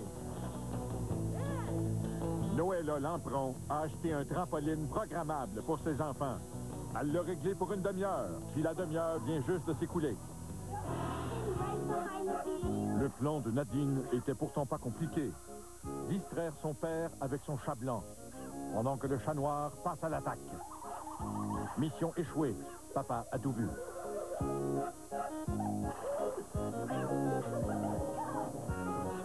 Après les missiles à tête chercheuse, voici les chiens à tête chercheuse. Des armes redoutables qui atteignent leur but à tout coup. Vraiment, ça très précis.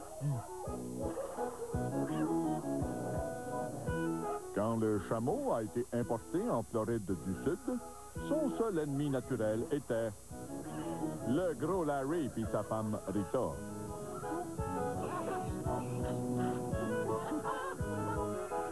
On dit que les chevaux sont intelligents. C'est vrai.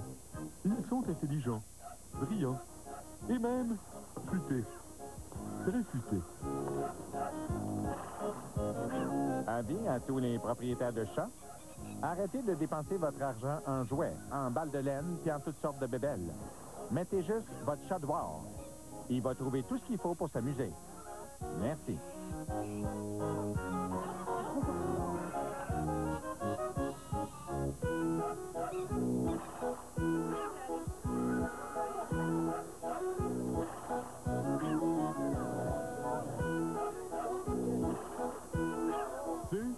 C'est pas parce que t'es un ours brun de 395 livres que t'as pas le droit de retomber en enfance une fois de temps en temps.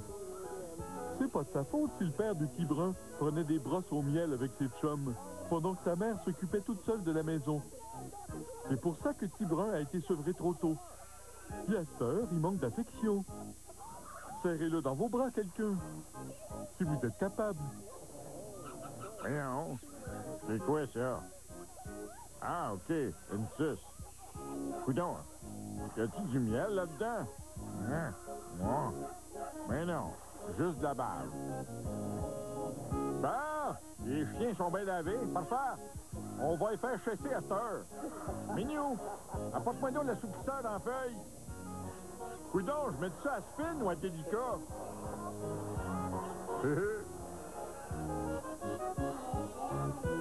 Phil est trop cheap pour acheter une cage et de la bouffe pour son petit écureuil. Ça fait que l'écureuil a décidé tout seul de se trouver une maison, un domicile, une demeure. Attendez de voir la face de Phil quand l'écureuil va trouver ses noix.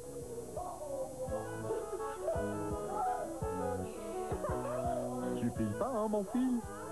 Il a trouvé la cachette également. Annonce numéro 8733. Superbe chien de race, très peu utilisé, extrêmement doux, sociable et très aimable avec les enfants. Répondant au nom de pirate, il adore se faire câliner et recherche une famille de sourds, muets, aveugles et estropiés. Oh, hey, j'ai tellement ri quand je l'ai vu. Ah, ce chien-là est tellement laid, quand il se lèche, le cœur il lève. OK, je vous donne 2 minutes pour la comprendre, puis on revient. Après la pause, une chute, pas de parachute. Un parachute direct à la flûte. Et pour le petit Willy, le fun débute. Moi, j'ai une bourse, là.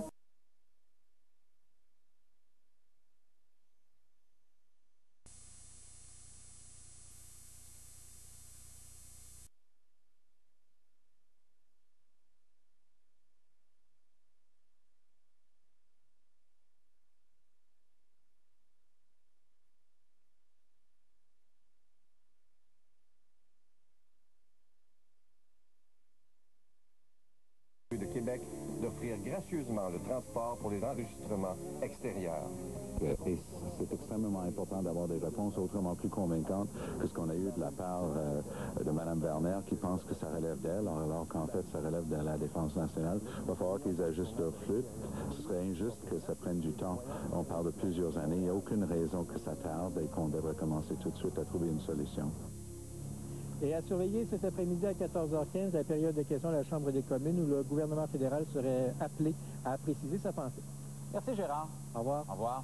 Et au-delà de cette reconstruction éventuelle, il faut tout de même trouver les causes de cet incendie qui ont complètement ravagé le manège militaire. L'enquête bat son plein depuis samedi. Et il faut dire, José, que les indices se font rares, hein? Et c'est une enquête, effectivement, qui sera longue puisque, évidemment, la quantité de débris, écoutez, c'est assez important, merci, ce qu'on retrouve ici. Donc, les enquêteurs qui auront un travail de moine à faire au cours des prochaines semaines. C'est le service d'enquête incendie de la garnison Valcartier qui a le mandat de trouver ce qui aurait pu se produire pour expliquer, justement, cet incendie. Ce matin, d'ailleurs, des enquêteurs étaient sur place pour arpenter les débris à la recherche d'indices. On sait qu'il y a plusieurs travaux qui ont été réalisés au cours des derniers mois ici, notamment au niveau de la toiture. La plupart étaient complétés, mais pas tous. Est-ce que ça pourrait justement avoir un lien avec l'incendie? Bien, on ne le sait pas encore, mais chose certaine, les enquêteurs entendent prendre tout le temps nécessaire pour étudier les décombres et trouver ce qui s'est passé. Les enquêteurs qui demandent aussi l'aide de la population et ceux, entre autres, qui auraient pu capter des images dans les premières minutes de l'événement. Voici ce qu'il y avait à dire là-dessus, l'un des porte-parole de la base militaire. Je crois que les autres sont à la recherche de plus d'informations pour les aider. Québec, c'est une ville touristique, vous le savez tous, puis c'est très fréquent qu'on croise dans les rues des touristes, ils ont des caméras, des vidéos, puis en plus, ben, maintenant, c'est très répandu. Alors, ça peut être un plus pour les enquêteurs, puis c'est dans ce sens-là qu'il faut le prendre. José, il n'y avait pas de gicleurs à l'intérieur du bâtiment. Je vous parlais de travaux tout à l'heure qui n'étaient pas tout à fait complétés ou pas tous complétés. Ironiquement, c'était le cas pour l'installation de gicleurs. On était en train justement d'installer des gicleurs dans la bâtisse. Malheureusement, ce n'était pas complété. Il n'était pas en fonction lors de l'incendie. Je fais entendre là-dessus cette fois l'un des conservateurs du musée qu'on retrouvait ici au manège militaire. Il restait 20 de l'installation des gicleurs à installer dans cette grande bâtisse-là. Ça veut dire qu'il y en avait beaucoup de fait parce que c'était très, très grand. Juste la salle d'armes était à 2216 verges carrées, 100 colonnes. Alors, je pense qu'il n'y en a pas beaucoup au Canada de ce type-là. Donc, il restait 20 peut-être ça aurait fait une différence, peut-être pas, mais là, il est trop tard pour revenir en arrière. Donc, il y a un autre petit point de presse de l'armée qui est prévu cet après-midi à 15 h. Donc, si on en apprend plus, évidemment qu'on vous donnera tous les détails en fin de journée. Merci, José. Au revoir. Au revoir. En Europe, maintenant, Martin, le parcours de la flamme olympique est extrêmement difficile. Et ce matin, la flamme a même été éteinte. Ben oui, 3 fois plutôt qu'une, en fait, au cours du trajet sur les Champs-Élysées. Tout ça à cause, donc, de centaines de manifestants qui voulaient dénoncer la piètre qualité des droits de l'homme en Chine. Alors, Isabelle, même que plusieurs manifestants ont été arrêtés. Oui, la France n'a pas économisé sur les moyens de sécurité. La femme a eu droit là, à un traitement royal. Et voilà, de chef d'État. Alors, 3000 policiers étaient déployés tout au long du trajet. Il y avait une garde rapprochée de 200 mètres de long. Cependant, malgré toutes ces précautions, le trajet a été perturbé à plusieurs reprises. Dès le départ de la Tour Eiffel, le premier athlète a fait seulement quelques mètres et on a essayé tout de suite de lui arracher la flamme. Une manifestante a été arrêtée alors qu'elle se dirigeait vers la flamme avec un extincteur. Et à plusieurs reprises... Raymond Falardeau est conservateur du musée du manège militaire de Québec. Il y est depuis 16 ans, 2 ans à titre de conservateur. Et s'il y a quelqu'un dému dans tout ce qui se passe actuellement, c'est Raymond Falardeau qui vit avec énormément d'émotion les pertes que l'on encourt maintenant. J'ai envie de vous le faire écouter, puis ensuite on parlera à M. Dorion, des voltigeurs de Québec, sur des images de cet incendie majeur à Québec en fin de semaine. On l'écoute. On est ému. Je pense que tout le monde a versé quelques larmes depuis hier. Ça fait partie, en fait, on fait partie de la famille du régiment. Le bâtiment était notre maison et on se retrouve avec une grande disparition. Moi, je suis conservateur du musée. J'avais une partie de ma collection personnelle dans le musée et je dois vivre ce deuil-là. On va essayer de... On n'arrête pas là. On va se rebâtir. Moi, ça ne sera pas terminé là. On va tout simplement reprendre action et on va rebâtir le musée. On récupère les pièces et on va tout remettre ça ensemble. Oui. C'est épouvantable. C'est épouvantable. On dirait un bombardement là, de B-52. J'appréhendais de quoi de moins pire que ça. Et quand je suis rentré tout à l'heure, il y a à peu près un pied d'eau partout. Et puis j'étais complètement là, abasourdi. Je devais faire une sélection primaire de qu'est-ce que je devais récupérer. J'ai fait une sélection de pièces et puis on commence à charger les camions. Quelles sont les plus grandes pertes selon vous? Dur à évaluer, c'est au niveau des documents, qui sont des documents qui datent des années 1800, de la fondation du régiment, des signatures uniques, des signatures des anciens premiers ministres de l'époque, des anciens commandants de l'époque. Alors évidemment, à prime abord, c'est trop tôt pour évaluer en fait les pertes les plus critiques qu'on puisse avoir. Mais par contre, on récupère du matériel actuellement. On avait en fait pignon sur rue pour 2008. Malheureusement, on va manquer de bateaux cette année. La cloche de Vimy qui a été sauvée, c'est peut-être l'élément le plus important avec les couleurs? C'est les couleurs, ça c'est l'arme du régiment. La cloche de Vimy, c'est une pièce en fait maîtresse du musée qui a été récupérée. Alors, puis on en ramasse d'autres. Actuellement, là, on en marche le musée, et puis on récupère ce qu'on peut, et puis on devrait récupérer du bon patrimoine. À ce moment, on voyait des gens pleurer, puis on dresse un coup en plein cœur de la ville de Québec. Vous, en tant que conservateur, c'est que conservateur, il faut y mettre son âme, comme l'équipe du musée. Ça fait 16 ans que je suis avec le musée ici. Je fais du bénévolat 3-4 jours semaine, et puis tout est perdu. Le Québec doit faire un très gros deuil. Excusez. Ouais, il y avait de l'émotion parce que, d'abord, c'est impressionnant, qu'une image, c'est impressionnant. Je vous lis le courriel de Jean-Charles, puis ensuite, je vous montrerai, on ne se tente pas de voir des images, aussi tragiques que soit l'événement. Jean-Charles, cet incendie qui a détruit le manège militaire a détruit non seulement un bâtiment incroyable, mais aussi une partie de notre histoire. Je suis heureux de voir que certains objets importants pourront être sauvés.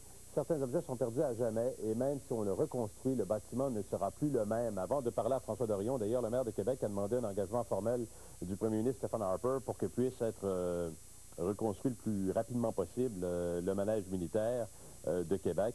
Et je dois vous dire également qu'à ce chapitre-là, cependant, on dit que sa reconstruction demeure incertaine. Il y a des experts de la Défense nationale qui vont commencer à étudier la situation aujourd'hui. Il y a des demandes officielles qui sont faites.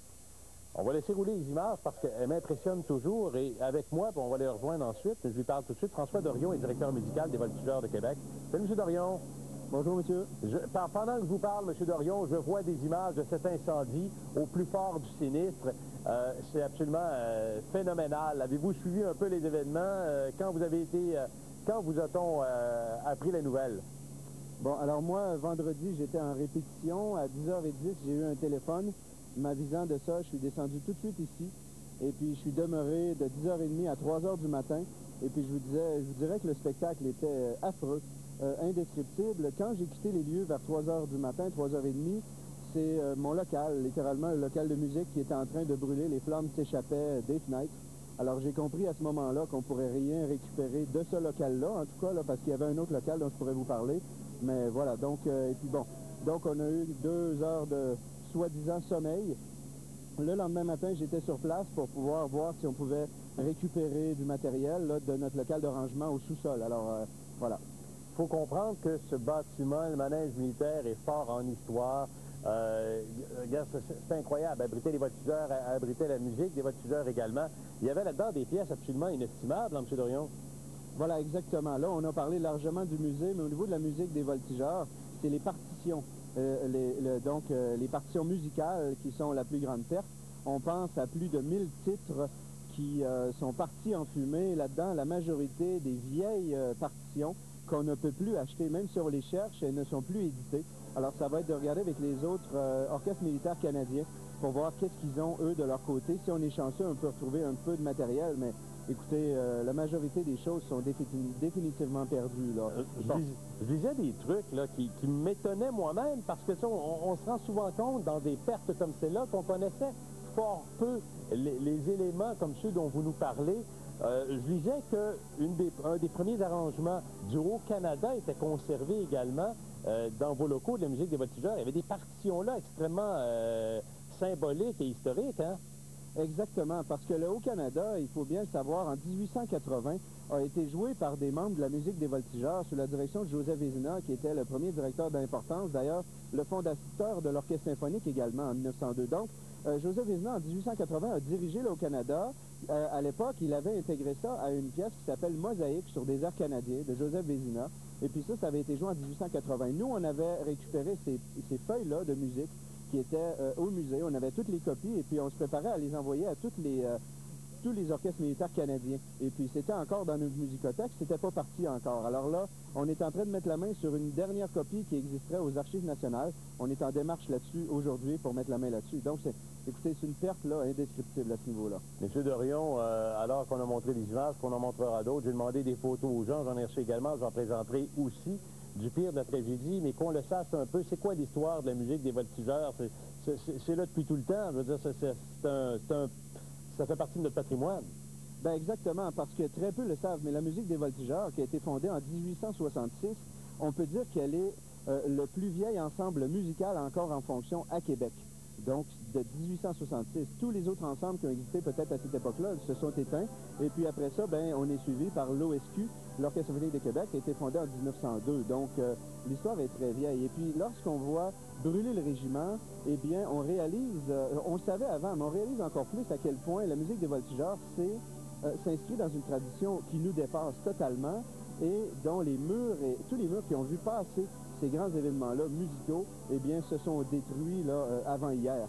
Donc, écoutez, là, les mots me manquent là encore. Bon, je vous vois devant, je vois évidemment l'ensemble qui se présente maintenant sur nos images, mais vous êtes devant ce qui a été votre endroit, votre maison, à vous et à vos compagnons. Puis si vous retournez un peu la tête et que vous voyez ce qu'il y a derrière vous, M. Dorion, quel sentiment vous habite, comment vous réagissez ce matin? Ah mon Dieu, c'est encore un sentiment d'horreur. C'est encore, je m'habitue pas. Je suis arrivé il y a quelques instants pour vous parler, et puis j'ai même arrêté de marcher encore en regardant le manège en ruine. Là, on veut pas vivre ça. Il y a personne qui veut vivre ça. Mais je pourrais vous dire ceci, la musique des Voltigeurs, on est dans un sommet. La musique est en santé, c'est un orchestre extraordinaire. Hier, on était en concert. Et puis le 19 avril prochain au Palais Montcalm, on a un grand concert folklorique et ça a lieu, je peux vous en assurer. On emprunte des instruments de percussion, on recherche de la musique pour continuer. Alors on est plus vivant que jamais. C'est sûr que c'est un coup dur. On a un genou à terre comme on dit, mais on se relève. Et puis la musique continue. Les concerts prévus ont lieu et puis je peux vous assurer qu'on est en vie solidement. Bon, bravo, monsieur. Continuez, puis que soient nombreux les gens à aller vous applaudir également pour partager avec vous ces moments-là. Merci, M. Dorion. Ben, ça m'a fait plaisir, merci. Merci, au revoir. Hein, c'est ça, hein? C'est ça le manège militaire, on s'en doutait pas. Vous passez devant, c'est beau. C'est moi le premier, hein, tu passes devant, tu dis c'est magnifique, mais à un moment donné, tu le vois plus, parce qu'il fait partie du décor. Puis quand ça disparaît, Philippe nous envoie des photos. Philippe, tu peux aller sur votre site, OK? Je vous en ai demandé. Si en cours d'émission, vous en avez également, vous me les ferez parvenir. Philippe a un site où il présente de ses photos, Philippe Beaulieu. Ça fait partie ici, je les roulerai en diaporama, tiens. Ça fait partie des photos qu'il a captées, lui, de cet incendie majeur également. C'est assez impressionnant de voir ces images-là. Il y en a pris là, de tous les angles aussi. J'en ai de partout. J'ai un autre site qui me parvient également, je fermerai celui-ci. J'ai un autre site qui me parvient également de gens qui m'en ont fait parvenir. Je vous le présenterai aussi un petit peu plus tard. Bref, c'est un gros incendie, des images dérangeantes, beaucoup d'émotions pour ceux qui voient là s'envoler et des souvenirs et des pièces de patrimoine. Fin d'émission, quelques autres photos. Il est tombé de la neige, tu vois, pas mal, hein? Il en est tombé un pied et un autre. Chez nous comme ailleurs. On fait quoi à partir de maintenant? En fin de semaine, j'ai vu des gens prendre pelleter la neige à la rue ou à l'entrée pour faire en sorte de diminuer le couvert neigeux sur les pelouses. Est-ce que c'est en vain? On se laisse dire par les spécialistes que le gazon pour la pelouse pourrait pourrir en raison de cette masse de neige-là. Il s'appelle Ronald Leduc. C'est notre pro. Il répond à vos questions au retour.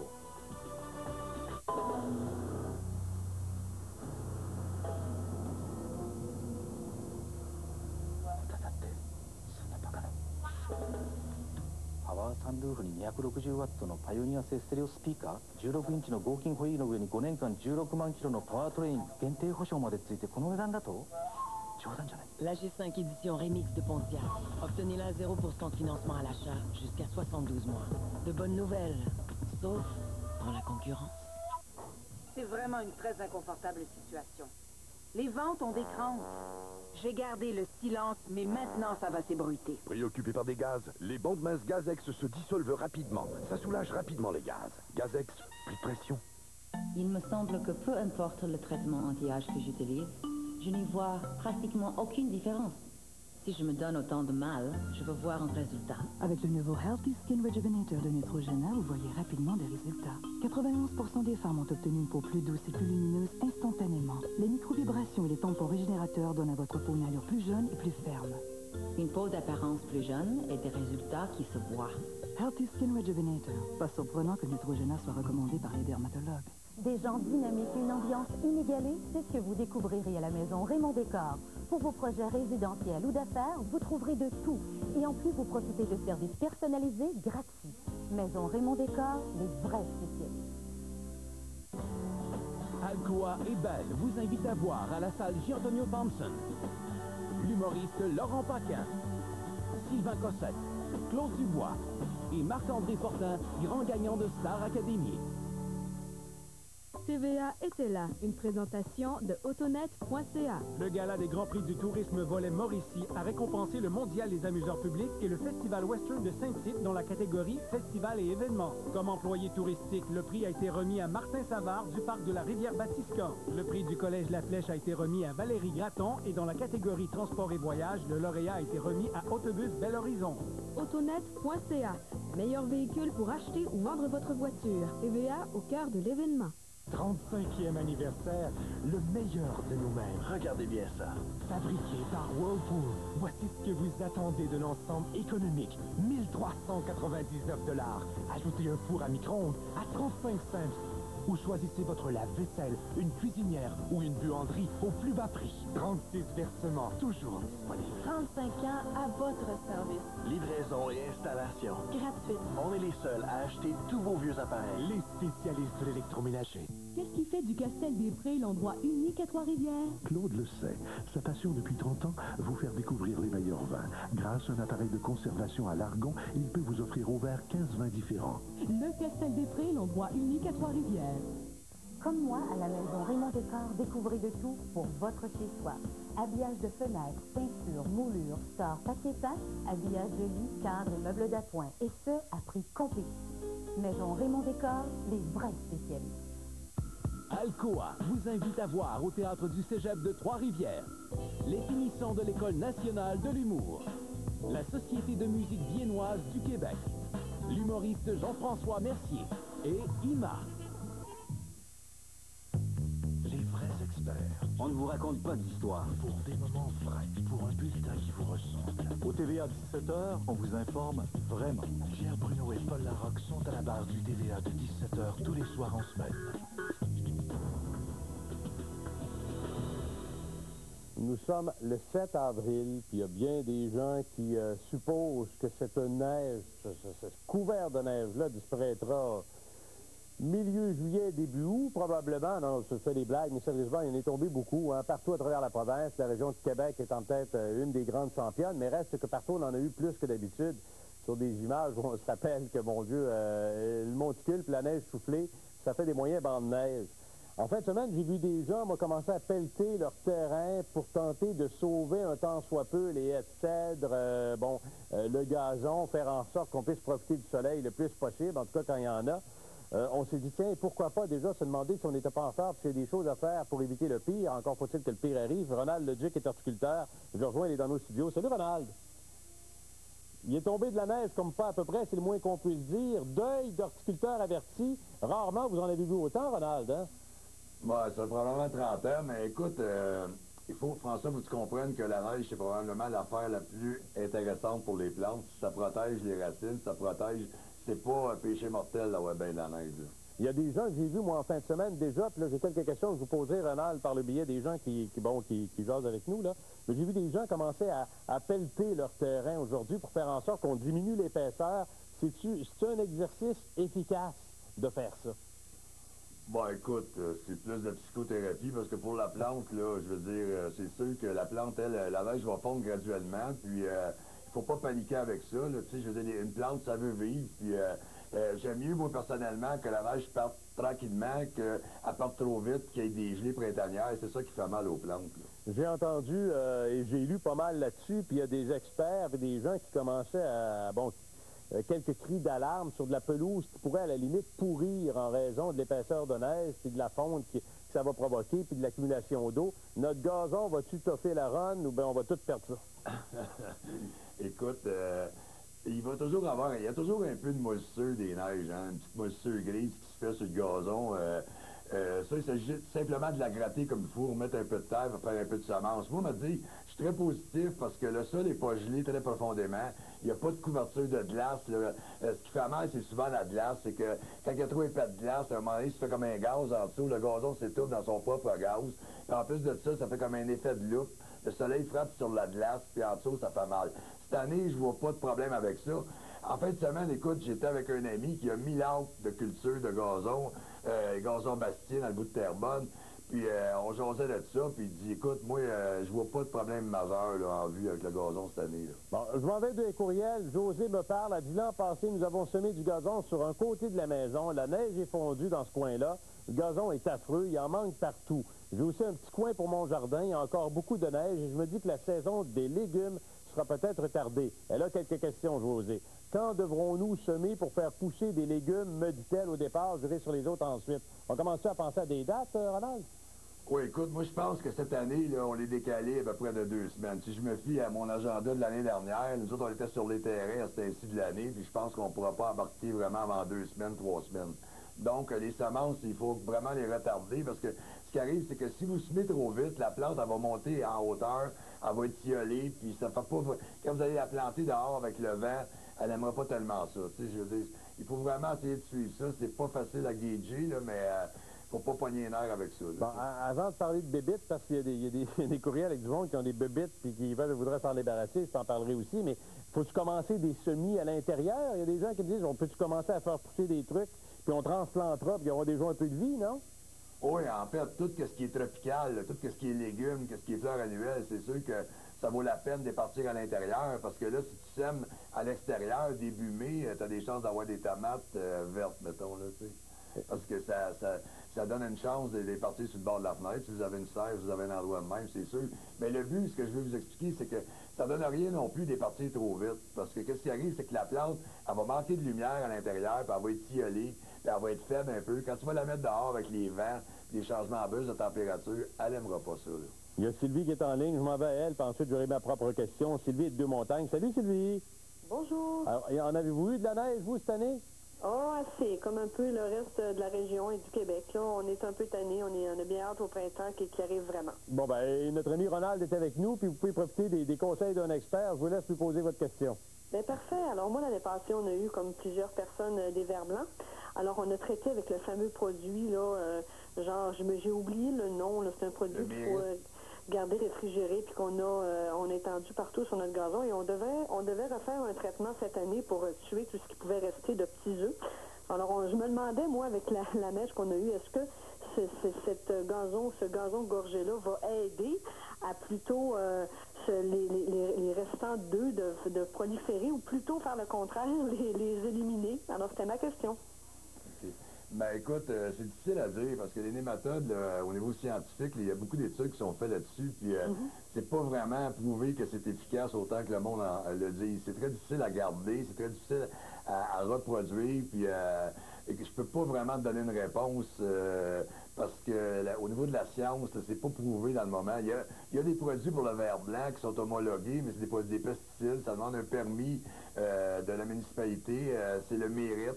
C'est ça que les gars emploient dans les gazonnières, ceux qui cultivent les pelouses pour régler le problème du vin blanc. Le mérite pour le ver blanc. Mérite, ça se peut-tu que, ben, comme Sylvie le disait, du fait qu'il y a de la neige, du fait que ce soit très froid, ça hiberne ou ça gèle puis ça le détruit? La nature peut-tu faire la job? Oui, mais écoute, c'est sûr que ça va... la nature, il n'y a rien qui arrive avec ça. La couverture de neige, ça protège tout ce qui est dans le sol. Cette année, le sol n'a pas gelé profondément. Donc, moi, je ne m'attends pas à une réaction violente des plantes. Je pense que pour les plantes, ils ont passé une belle hiver au Club Med, mais là, à l'inverse. Ils ont de la neige en place du sombre, mettons, là, tu sais. Mais pour eux autres, ils vont se réveiller graduellement. Ils manqueront pas d'eau en partant, puis... je pense pas qu'il y ait de problème à ce niveau-là. Mais quand tu travailles avec des nématodes, des vers microscopiques, pour aller maganer les vers blancs, c'est tout simplement, c'est que c'est très difficile de les garder. Juste les transporter de la pépinière dans ton auto à les mettre à l'extérieur, c'est dur de prouver sont-ils là, sont-ils pas là. Tu sais, c'est comme une game un peu... fait qu'au niveau de la science, les gars travaillent bien fort pour trouver vraiment la façon idéale de les reproduire, de les garder là. Bon, là, je tombe dans le segment bébite un peu, parce qu'il y a José qui avait une couple d'autres questions. Elle dit, bon, plus ça fond, plus on voit des oiseaux qui mangent mes semences de gazon. Puis les écureuils commencent à arriver aussi. Puis à travers ça, il y a Jacqueline de Val-David qui dit qu'elle a commencé à être infestée de coccinelles. Je ne sais pas si c'est des effets de l'hiver, mais en tout cas, c'est des bébites qui sont déplaisantes. Qu'est-ce qu'on fait avec ça? Oiseaux, écureuils, coccinelles, qu'est-ce qu'on fait pour se débarrasser de ça? Ben écoute, ils ont le droit de vivre, les autres, avec, là, tu sais. Il faut juste que ce soit un équilibre, là. Moi, écoute, qu'est-ce qu'on fait là, pour se débarrasser de ça? Écoute, dans le gazon, on va t'expliquer quelque chose. Le gazon, là, on va s'entendre, c'est une affaire. S'il y a une plante qui veut vivre, tu sais, le genre de gazon va manquer d'eau à un moment donné pendant 3 semaines, il va venir jaune, il va aller se coucher. Aussitôt que tu vas l'arroser un peu, il va ressortir. Donc, c'est une plante hyper résistante. Si jamais tu veux vraiment l'aider, ton gazon, là, tu peux prendre juste une fourche, là, faire des petits trous, à peu près 1 pouce de creux à travers ton gazon, puis semer des graines, puis il va le verdir. Là, fait que on ne s'énervera pas avec ça, le gazon. Les oiseaux, ça vaut la peine de peut-être de plus les protéger. C'est sûr que tu peux avoir des mulots. Il y a eu tellement épais de neige cette année que les mulots, eux autres, ils se promènent dans le pont. Ben, gars, je sens te couper. Michel est de Princeville, puis je vais le devancer un peu, Isabelle, parce que Michel est dans l'histoire des mulots aussi. Je sais pas si c'est son espèce de gros problème cette année. Salut, Michel. Oui, bonjour. Justement, Ronald parlait des mulots, parce qu'à un moment donné, on sait qu'ils vont se faire des espèces de petits tracés sous le couvert de neige, ou encore dans ce coin-là. Avez-vous ça, vous, là?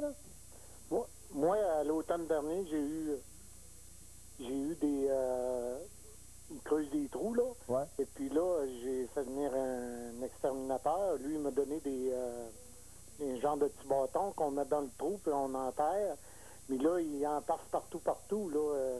On dirait qu'il invite toute leur famille au complet. Voilà, là, c'est le gros parti qui est pogné chez vous, là. C'est en plein ça. Ça fait du monde à souper, ça. Qu'est-ce qu'on fait avec ça?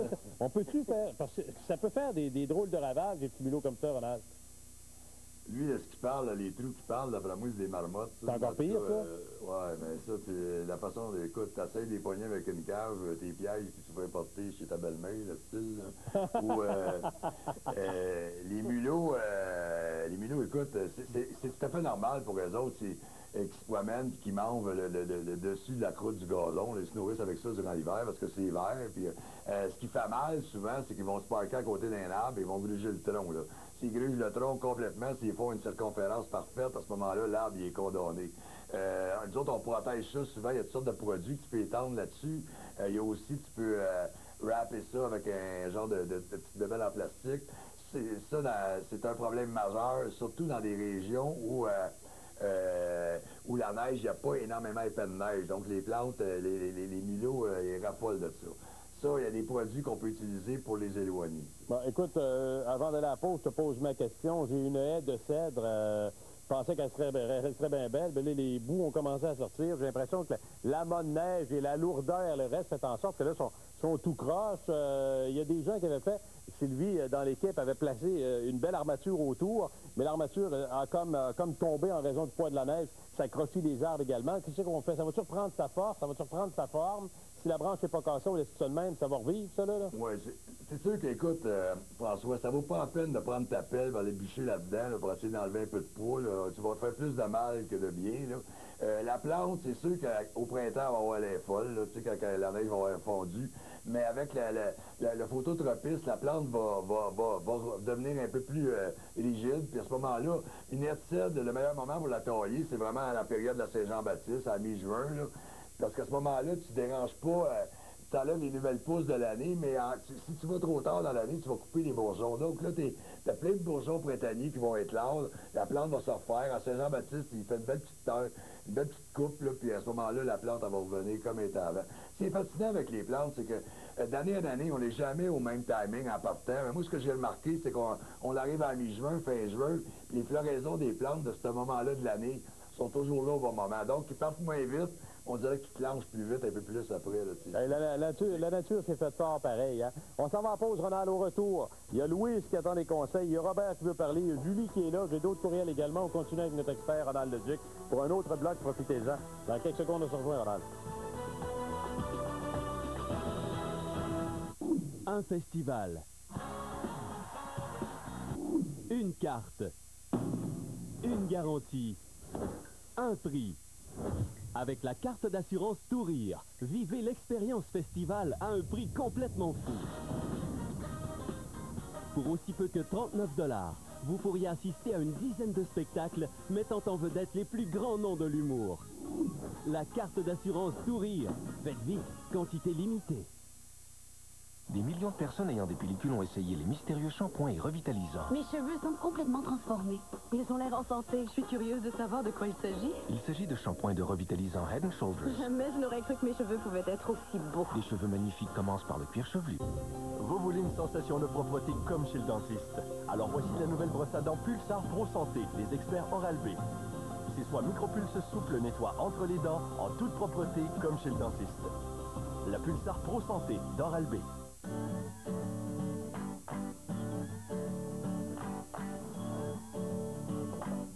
La pizza et les films ne font qu'un. Obtenez une location gratuite chez Blockbuster à l'achat d'une pizza McCain spécialement identifiée. Visitez mccainpromotion.ca.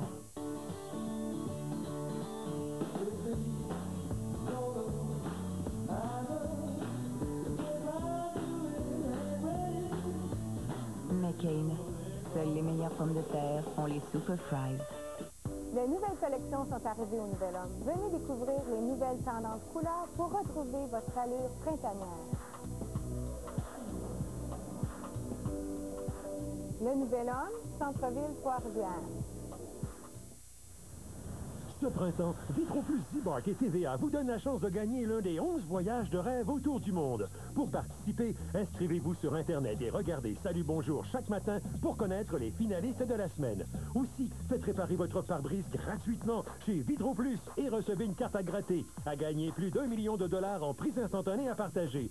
Tout le monde gagne. Soyez prêts, car cette année, tout le Québec va craquer pour les étoiles Vitroplus, Zibark et TVA.